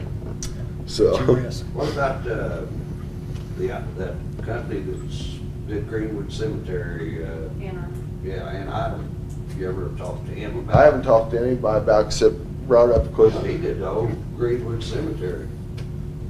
You know, which I mean- is as many as. It's just a matter of contacting a couple and getting an idea, what What- current You know, day's there's technology is. pictures, you know, you can pull up, go to Greenwood Cemetery, pull up. But again, And maybe. if we copy them or put them on film or whatever, are we gonna give the film to the historical society or let, and us retain the original records? I think Or that could have, be- both of us have, If the you- film? If you retain the originals, even if you scan them, you still got to preserve them. Yeah, So then you got scanning and preserving as the issue. yeah, You got the copy, send the art, send it to the art. Well, that's the other option is. yeah, Once you get a copy, because that's all you want to do is be able to review it. yeah, so go You back. really need to hold on to the old documents. I mean, No, because they're deteriorating by the day. I mean, just because they're so old. Preserve them, and then, you make a record of them and send the originals off. And the other point to this is, if they hadn't done it, they'd be gone already. Well, that's true. Think about that. Yeah, I mean, they was, their intentions were good. The whole thing, it's, everybody was trying to do the right thing. Right. Okay. The thing is, I don't like is them telling me that I owe them $1,994.30. Got your attention, didn't it? Yeah, I did. That's probably. But that's the same as I brought up somebody living out here in the county, most county right away for 20 years in front of their house. And then they come in here and tell you that you owe me for 20 years of mowing grass. You know, I don't think, well, Steve's already got, Steve wouldn't approve of it. You know, and that's my feeling, because I'd like to work with them, and I told them I'd try to work with them, but then they said they'd try to work something out. Then a few days later, I got a hand-carried letter delivered to the health department for me, wanting to charge me $1,994.30. So So, you know, that's where we're at right now, so I didn't know if Chris had any ideas. Warren, are these just We death aren't paying them certificates? money. No, these are the coroner's cases. Oh, the case. We- The case. So what is it, basically legal documents, size? Right. Okay, Yeah. so, Yep. if these things were actually photographed, you pulled them out, took a picture of them, would that serve the purpose? I think so, because If the photograph, unfortunately, of all the documents, the coroner's records can never be destroyed by Indiana law. yeah, Okay, You have so, to have some, but for a long time, when I took over as coroner, I started getting them from Hoover's, I got them from Zerker and Gillick, because they were the coroners for so many years. right. And then we had one that was on the ambulance service, and Chris and I discussed that, we were trying to get reports from him, never did, I don't know if you. I've got all of those, and, like I say, but back in the 1930s and 40s and 50s, there's like 2 or 3 years at a time, there's one span of 4 years, whoever, and I only know who the coroner was in that time frame. There's never a report made. But- Now, I know they We made can't, it. we can't change that, No, but what no. we can do is. But here's the thing, the health There you department go. Healthy keeps plan. copies of death certificates Yes. all the way back, so there's a record. Of a death Okay, certificate. the only thing you don't have a record of is what did the coroner's office do in this investigation? Yeah, it's the investigation report, the autopsy Yeah. reports, because the health department does not get the autopsy reports. I think my first question is to ask the library what they do, and then look at how you can duplicate them in some fashion, whether it's through a photography or some type of scan, but they should have an idea on how to preserve historical documents. And we're not necessarily preserving them as much as we want to copy them. Yeah. And then send them off to Indianapolis, let them deal with the crumpled paper. But we'll have records. I'll get with Mark then, Russ, and see, 'cause I've been down to his office 3 different times, and I never can catch him. He's supposed to call me, and he doesn't return the calls, so. Check with the library too, I don't know who else deals in What that stuff, about, but. like Danny Bowman? Is that a Danny, per- I've talked to Danny, and he says he's not into that. There's people But he that might be able to copy refer you to records. someone. Yeah, now photographing them, the thing you're gonna find with some of the old records, they're hard to read right now. It's gonna have to take some kind of special equipment to photograph these reports, because they're fading so bad, it's hard to make out even what's on some of them. Because like I say, we're going back to 1863 is the earliest I have found so far. Warren, I would recommend you contact Lisa with the Coroner's Association, talk to other coroners. I have talked to Lisa. What have they done over the years to preserve their What does records? Spencer County do? They don't know where their records are. Most of them. They're in the So they're same not a lot situation. different than Berry County. No. No, well, we knew where our Around records so many were. places. Yeah, because they'd store, because back many years ago, like Charlie said, the county coroner kept them at their home. And then when the coroner changed, the county coroner that went out of office just kept them. But the state stepped in several years ago in 05 or 06, said all records supposed to be retained at the coroner's office. There you go. So, You're saying the state, when you send them off to archives, they don't put them on the internet or anywhere where you can. well, they say they will, but Mark Rest told me that the records they took 20 years ago, there has never been put on anything I yet. mean, can you call and talk to them and see how that, maybe they can offer that or a different way, or maybe they offer that?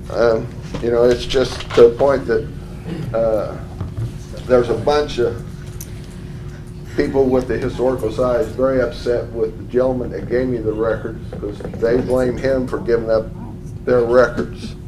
And he thought he was doing the right thing. And they're your records. And there are it's the county's records to start with. By law, they wasn't supposed to have them anyway, but, you know, I'll do some checking and see what I can find out and get back and let Charlie, the council, know how much it's gonna cost. Thing is, you have an invoice. okay? Yes. What you gonna do about the invoice? Ignore it. I mean, Chris? Ignore it. Ignore it, okay. That was what I wanted to hear. Letter from you said, yeah, you can't control. Give I it mean, I give can it to the council and I let can them send them a track it. letter if you want me to, that just basically says, you know, we didn't agree to pay you to preserve these records, so we're. And that we're trying to come up with some way to preserve I'm it. not trying any letters from attorneys, we need to work it out. I'm not trying to be flip, I mean, we should, We haven't made any effort, we haven't made a decision to pay that bill, so it's just gonna sit there. Sit there until we figure out what we can do with them. Okay, that's fine with me. And Thank down you. there, Tom, I got one other item that concerns me. This has to do with the chair factory. And I'm a little concerned about this here. The county put up TIF money to renovate that and put it into action and use it as a facility. And Pam looked up how much money we had in that in 2011 and 2012, and it's 927,000 plus. And apparently now, this is in the report from the PCDC, they're gonna sell that building, and the new owner wants assistance with continuing to have storage placed there. And the point is, we use TIF funds, which is property tax dollars, to basically put that place in action. And I'm not sure we're gonna get any money back once it's sold or transferred, or whether we even have any input in it. And it's $1 million investment that the taxpayer made, and someone else is gonna end up with the funds out of it. That concerns me a little bit. Well, the plan is to sell that, and the funds of that will go to, which was about 500,000, will go to the building pad at Riverview, the industrial park Riverview. That's what the plan. The building belongs to North Perry, and like I said, it was bought by North Perry for 120,000. And North Perry provided the funds, the county didn't provide the funds to buy it. Right, to buy it. So Northern Perry came up with 120,000. Yes. And then the county provided 927,000 to renovate it. That, I don't know that's 920,000, but yeah, it could have been. But that's a renovation cost, yes, over the years to provide the warehouse facility for Wapaka. Right. And it was paid out of the Wapaka TIF. The renovations were paid out of Wapaka. Right. Where'd the rent go? Went towards the maintenance of the building. So then the 900,000, it Question. doesn't cover the cost of the rent, or was the rent pretty minimal? Rent was around $4,000, I think, a month. Right, In that I had that range. here somewhere. But the big reason for it was to provide a logistics for Wapaka. And that's fine that it did that, but it's kind of like, I would think that it came through the redevelopment, then the redevelopment would receive the funds back and then reissue them back into whatever project that they. Right, but they weren't given, they turned into private, they were.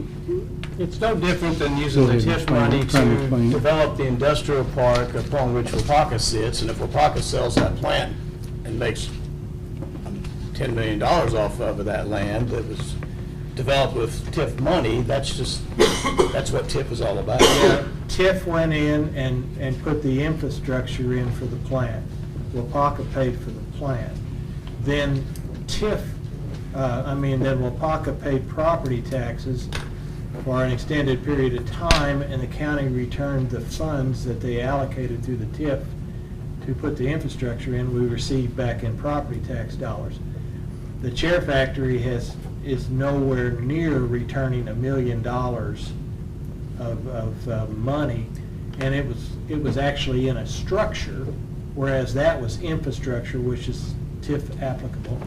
And this is $1 million in a building that now a private company is going to sell and has no requirements whatsoever to return it to the county. But they will return it to the county. But they will. They've already said that. It's PCDC. Okay, so why is the redevelopment not the entity that is receiving the funds back? Because it doesn't own the building, the money has to go where the building Well, is. why does PCDC think they need to put it at the pad? I mean, that's what Wapaka basically. wants. Okay, so That's- Wapaka now is controlling where all those TIF dollars go? And the redevelopment is irrelevant? Is that what you're telling me? On the Wapaka TIF district, because the Wapaka TIF district was formed to support Wapaka. Correct. It was to put the infrastructure in for the original plan. And Okay. provide the warehouse and provide the additional pads. And there is, for additional expansion for Wapaka, whether it be logistics-wise or, Okay, so now the new pad down there is for Wapaka? The new pad is for whomever is going to utilize it. it may be Wapaka, but it'll be someone to supports Wapaka industry, whether it be one of. Because I understood there was another entity that was looking to put a facility in there that actually backed out. And that was the initial part of that, but it's owned by the, a private entity, Northern Perry, and the redevelopment authority. But, you've moved county dollars, county taxpayer dollars, to a private entity that sells the facility and then Uses it to economic development for the county. uses it at their choice without going through the redevelopment, which is the economic development arm. I mean, you need to keep in mind that there are public officials on the board of PCDC. Well, it really does, but anytime you move it off the table, like us, every time we spend $1 here, it's transparent and anybody can look at it. But when you move $1 into a private company, that transparency leaves.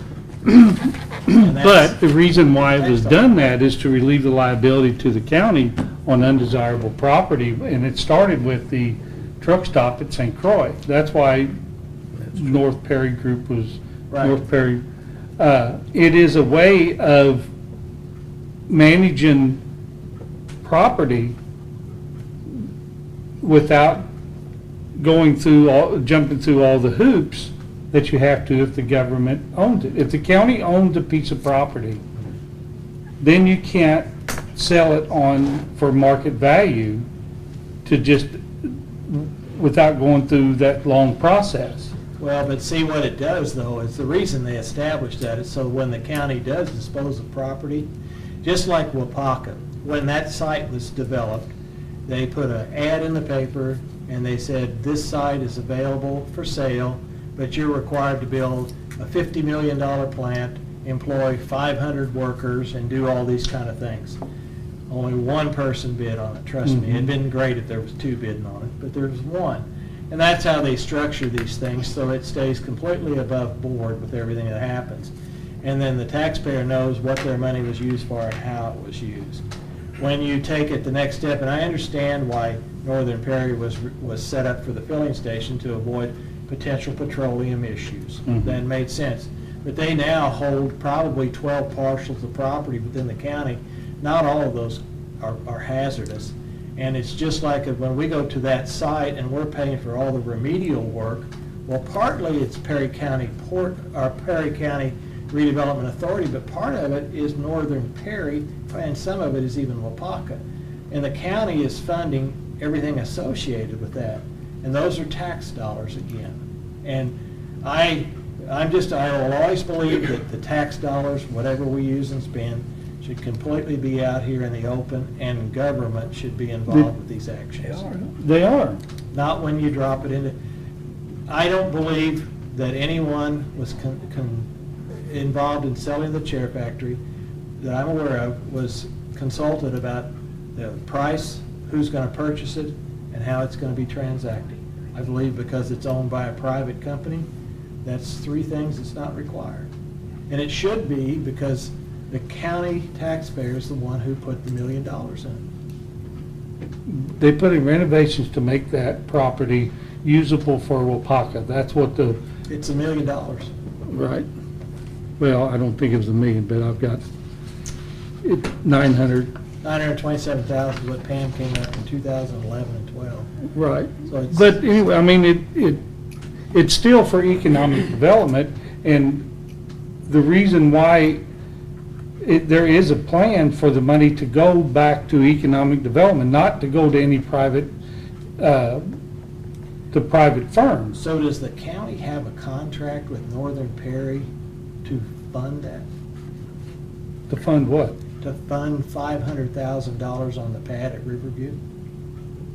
Well, We have that contract? The county has a contract with PCDC to To provide develop economic development. That's right. And it's a broad term that can be interpreted in many different ways. That's right. But there's no specific language that I've witnessed anywhere that says that specifically upon the sale of that property to whoever the purchaser is, that those funds will be set aside to be used to build a specific pad in a certain manner next to the Wapaka plant. So if there's not a contract or nothing written, Chris, I don't believe you would disagree that it'd be hard to enforce something that's unwritten. I mean, it'd be basically. Well, I mean, the sole purpose of PCDC is economic development in this county. Can they change their mission? Have they changed their Can they? mission? Can they? Sure, but we contract with them for that mission. Okay, so we don't contract with them next year, and they still have the $500,000 in their account. What's our recourse? I don't know. There is no written agreement that they're gonna spend it or do anything with it. I mean, that's the thing, we're attempting to be good stewards with the public dollar. And with that, terms need to be spelled out as to what each party's going to do, especially when we're looking at large sums of money like this. Well, again, I just want to keep in mind that there are elected city and county officials on that board and have been since the beginning. So it's not operating without elected officials knowing what's going on. And I will say that. And no one, except for the staff, no one on the board of directors makes any money either. Well, it's not about a money issue. Well, you keep making it back and forth about money. It either is or it isn't. It's about economic development. That's what the purpose of PCDC is, and that is why they do certain things. And when you ask specific questions, you deserve specific answers. Exactly. Right. And it's just, and the difference is, see, is you've moved it from government to private to no control. Okay, the property, that piece of property was bought by Telco from Tell City. Tell City, Yeah, that's which right. was a private organization. Doug Finn owned it, yeah, he's Telco. Right. Right. They sold it to PCDC. PCDC, who owns North Perry. That's who bought it from them. It was one private bought it from another private. Right. And then they owned that property, and Wapaka asked in the TIF plant, if they needed warehouse space. So the TIF money from Wapaka Foundry, which comes only from Wapaka Foundry, Right. is the only place that the Wapaka TIF money comes from. That money was spent to enhance that building to be usable for their purpose. Right. You know, that's a given. It's used for TIF money, which is property tax dollars. It's assessed Wapaka that is not put into the normal county flow. Mhm. It's reserved outside of that. Right. Then the funds are used, which basically it's dollars that Perry County's assessed them through taxation that don't flow into the system. But it's Now, captured for. So someone, you know, if Wapaka's not gonna pay into the system, somebody else has to pay for the rest of the bills, this courthouse, the roads, and everything else. So that's the function of it, but it actually is TIF dollars, which is property tax dollars, that built or renovated the structure. And then to sell it and not return the capital back, it's like the bank lent you money, and then you sold it and you kept the money and the bank never got their money back. But they are Now, returning it back. if they're going to return it in the form of $500,000 to the pad, then there should be a contractual agreement, as, just like the bank would, you sell your home or your building, the proceeds go to service the debt. In the case of this here, there should be some kind of contractual agreement that says, when that building sells, those funds provided by the county, the bank, are returned to the county in some form. And if it's acceptable to the county to build a pad, I'm okay with that. But it needs to be contractually connected so that it occurs rather than, well, that's what we're gonna do with it, and, you know, we have no oversight or anything, or no input to it. Let me see if I can find that for you then. All right. I don't have it with me tonight. Yes, Keith? Is there any way that that 500, or part of, at least part of that 500,000 could be used in the proposed subdivision? Versus, I don't think so, but I can ask, because it's, I mean, it's, you know, yeah. I mean, I know the PCDC's more for that ground It's down there, but. It's a different, yeah, it's a different tip. Let me find that answer out for sure. You're talking about the one by the hospital? Correct. That Right. the redevelopment's working on. Right, yeah. I can find that out. I mean, to me, that, you know, that's gonna return tax dollars immediately. That pad down there, whoever builds on that. Right, but Is gonna want tax abatement. yes, and I will say this, that it's two different things. I mean, it's reducing the logistics costs for Wapaka Foundry, which they want to put that's their priority. But that North Perry group, I mean, that's just, just a big circle, it seems like. You find- I mean, that's the only, I mean, you know, the only thing everybody always says is PCDC owned. They did. And it was in the, I mean, this was all very public when it happened.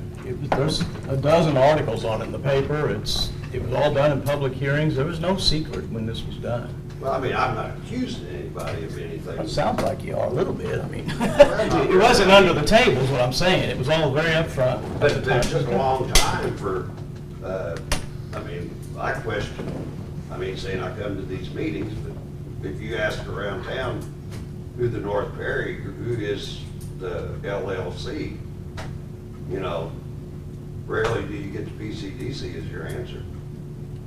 That's only really become public knowledge, I think, recently. well, I mean, that's. Well, I mean, for you, you're the lawyer probably for North Perry, correct? Well, I mean, it was in 2011 in the newspaper right here.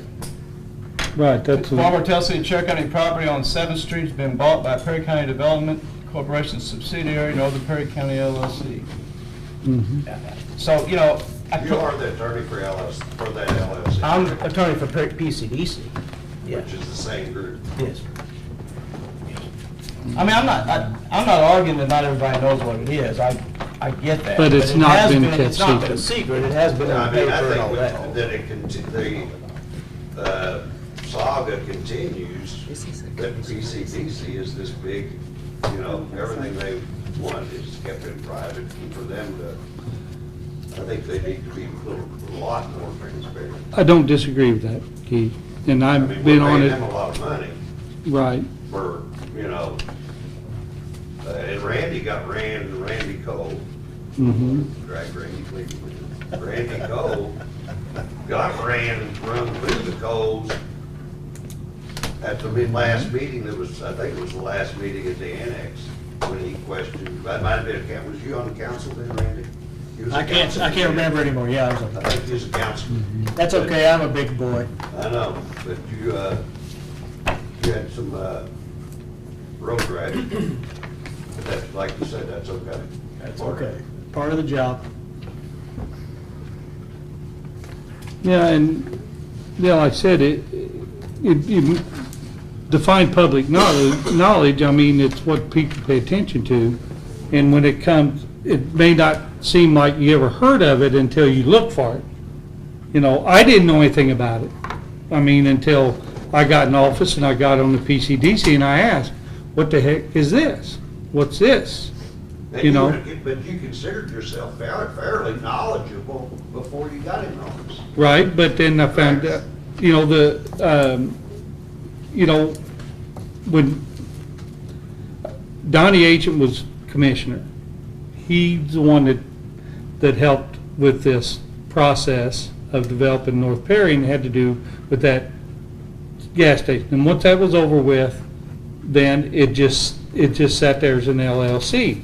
Well, then when the next opportunity came up, it was used. Is that correct? Yeah. Yeah, And I don't know how many opportunities along the way, I'd have to look it up, I don't know. But one of the opportunities was that warehouse building. And PCDC had money in their coffers. So instead of the county buying it, PCDC just bought it. The county didn't have to buy it. But they could spend TIF money on renovations to support Wapaka, who was in that TIF district. So it was a quick, easy way to give them warehouse space. And I would have absolutely no problem if Northern Perry renovated it, spent all their money, did everything, and did whatever they wanted to with it. Mhm. It's the simple fact that the county became the banker of nearly $1 million. And our capital, I would think the cash would come back to us instead of, uses outside of that. I would think that it would come back to the redevelopment or whoever and redeployed however they chose to utilize it.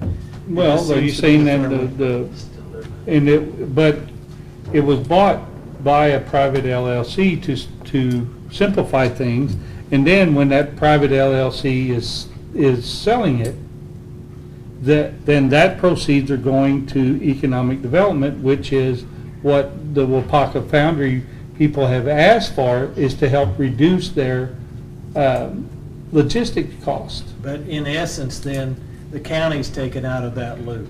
The county is like the bank provided the funding. Northern Perry operated it, Northern Perry sells it, and now they negotiate with Wapaka or whatever they choose to use it for. At some point, the taxpayer here needs to be involved in this because they're the ones who provided the funding. I mean, Right, well, I just think that should have. back to what Chris said, there's always been elected officials on the Yeah. PCDC board, and But at I can't turn around when I borrow money against my house and not pay the bank back. They won't go for that deal. That's not exactly how TIF works. It's dollar money.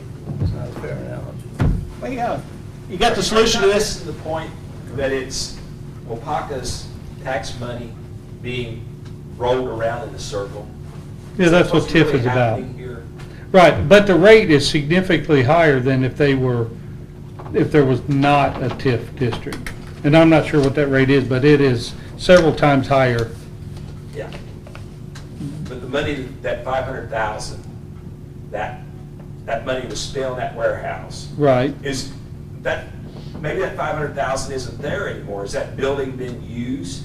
Has that depreciated? That building actually depreciated any out of that 500,000? 500,000 is what they're gonna sell it for.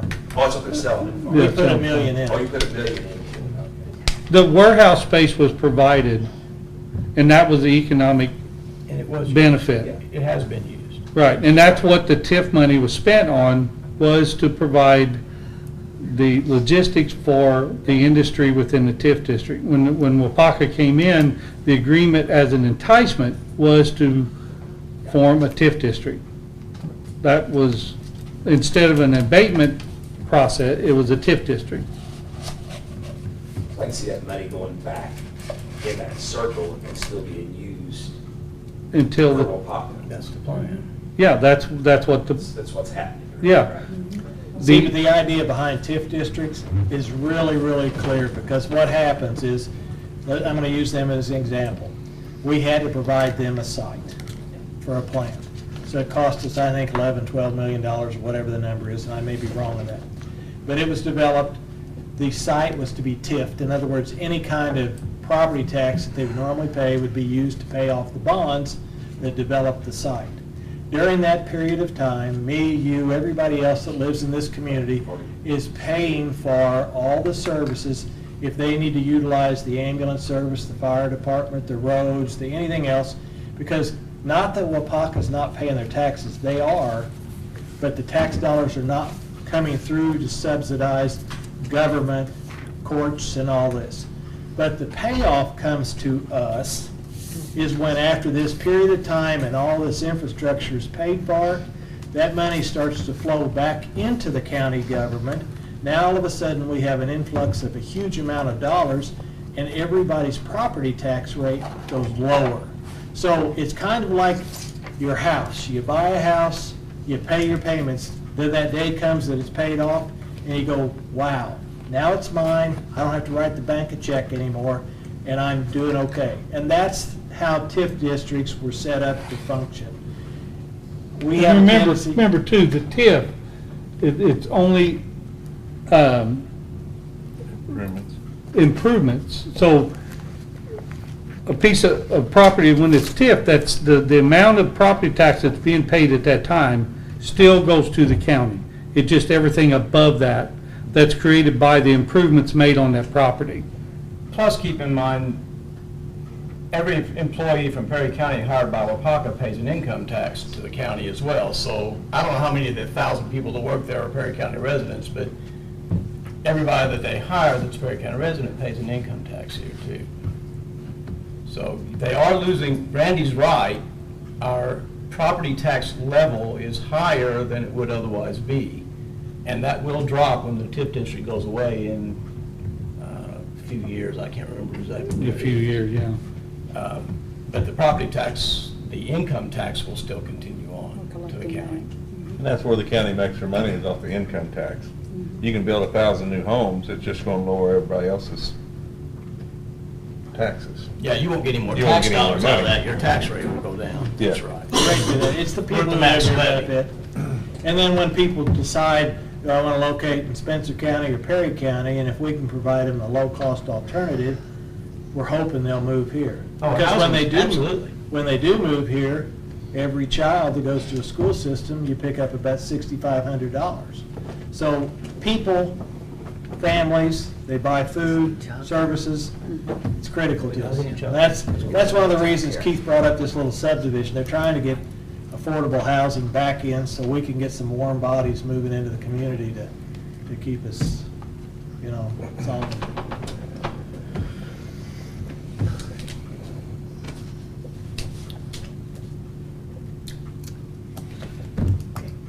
Okay, next meeting?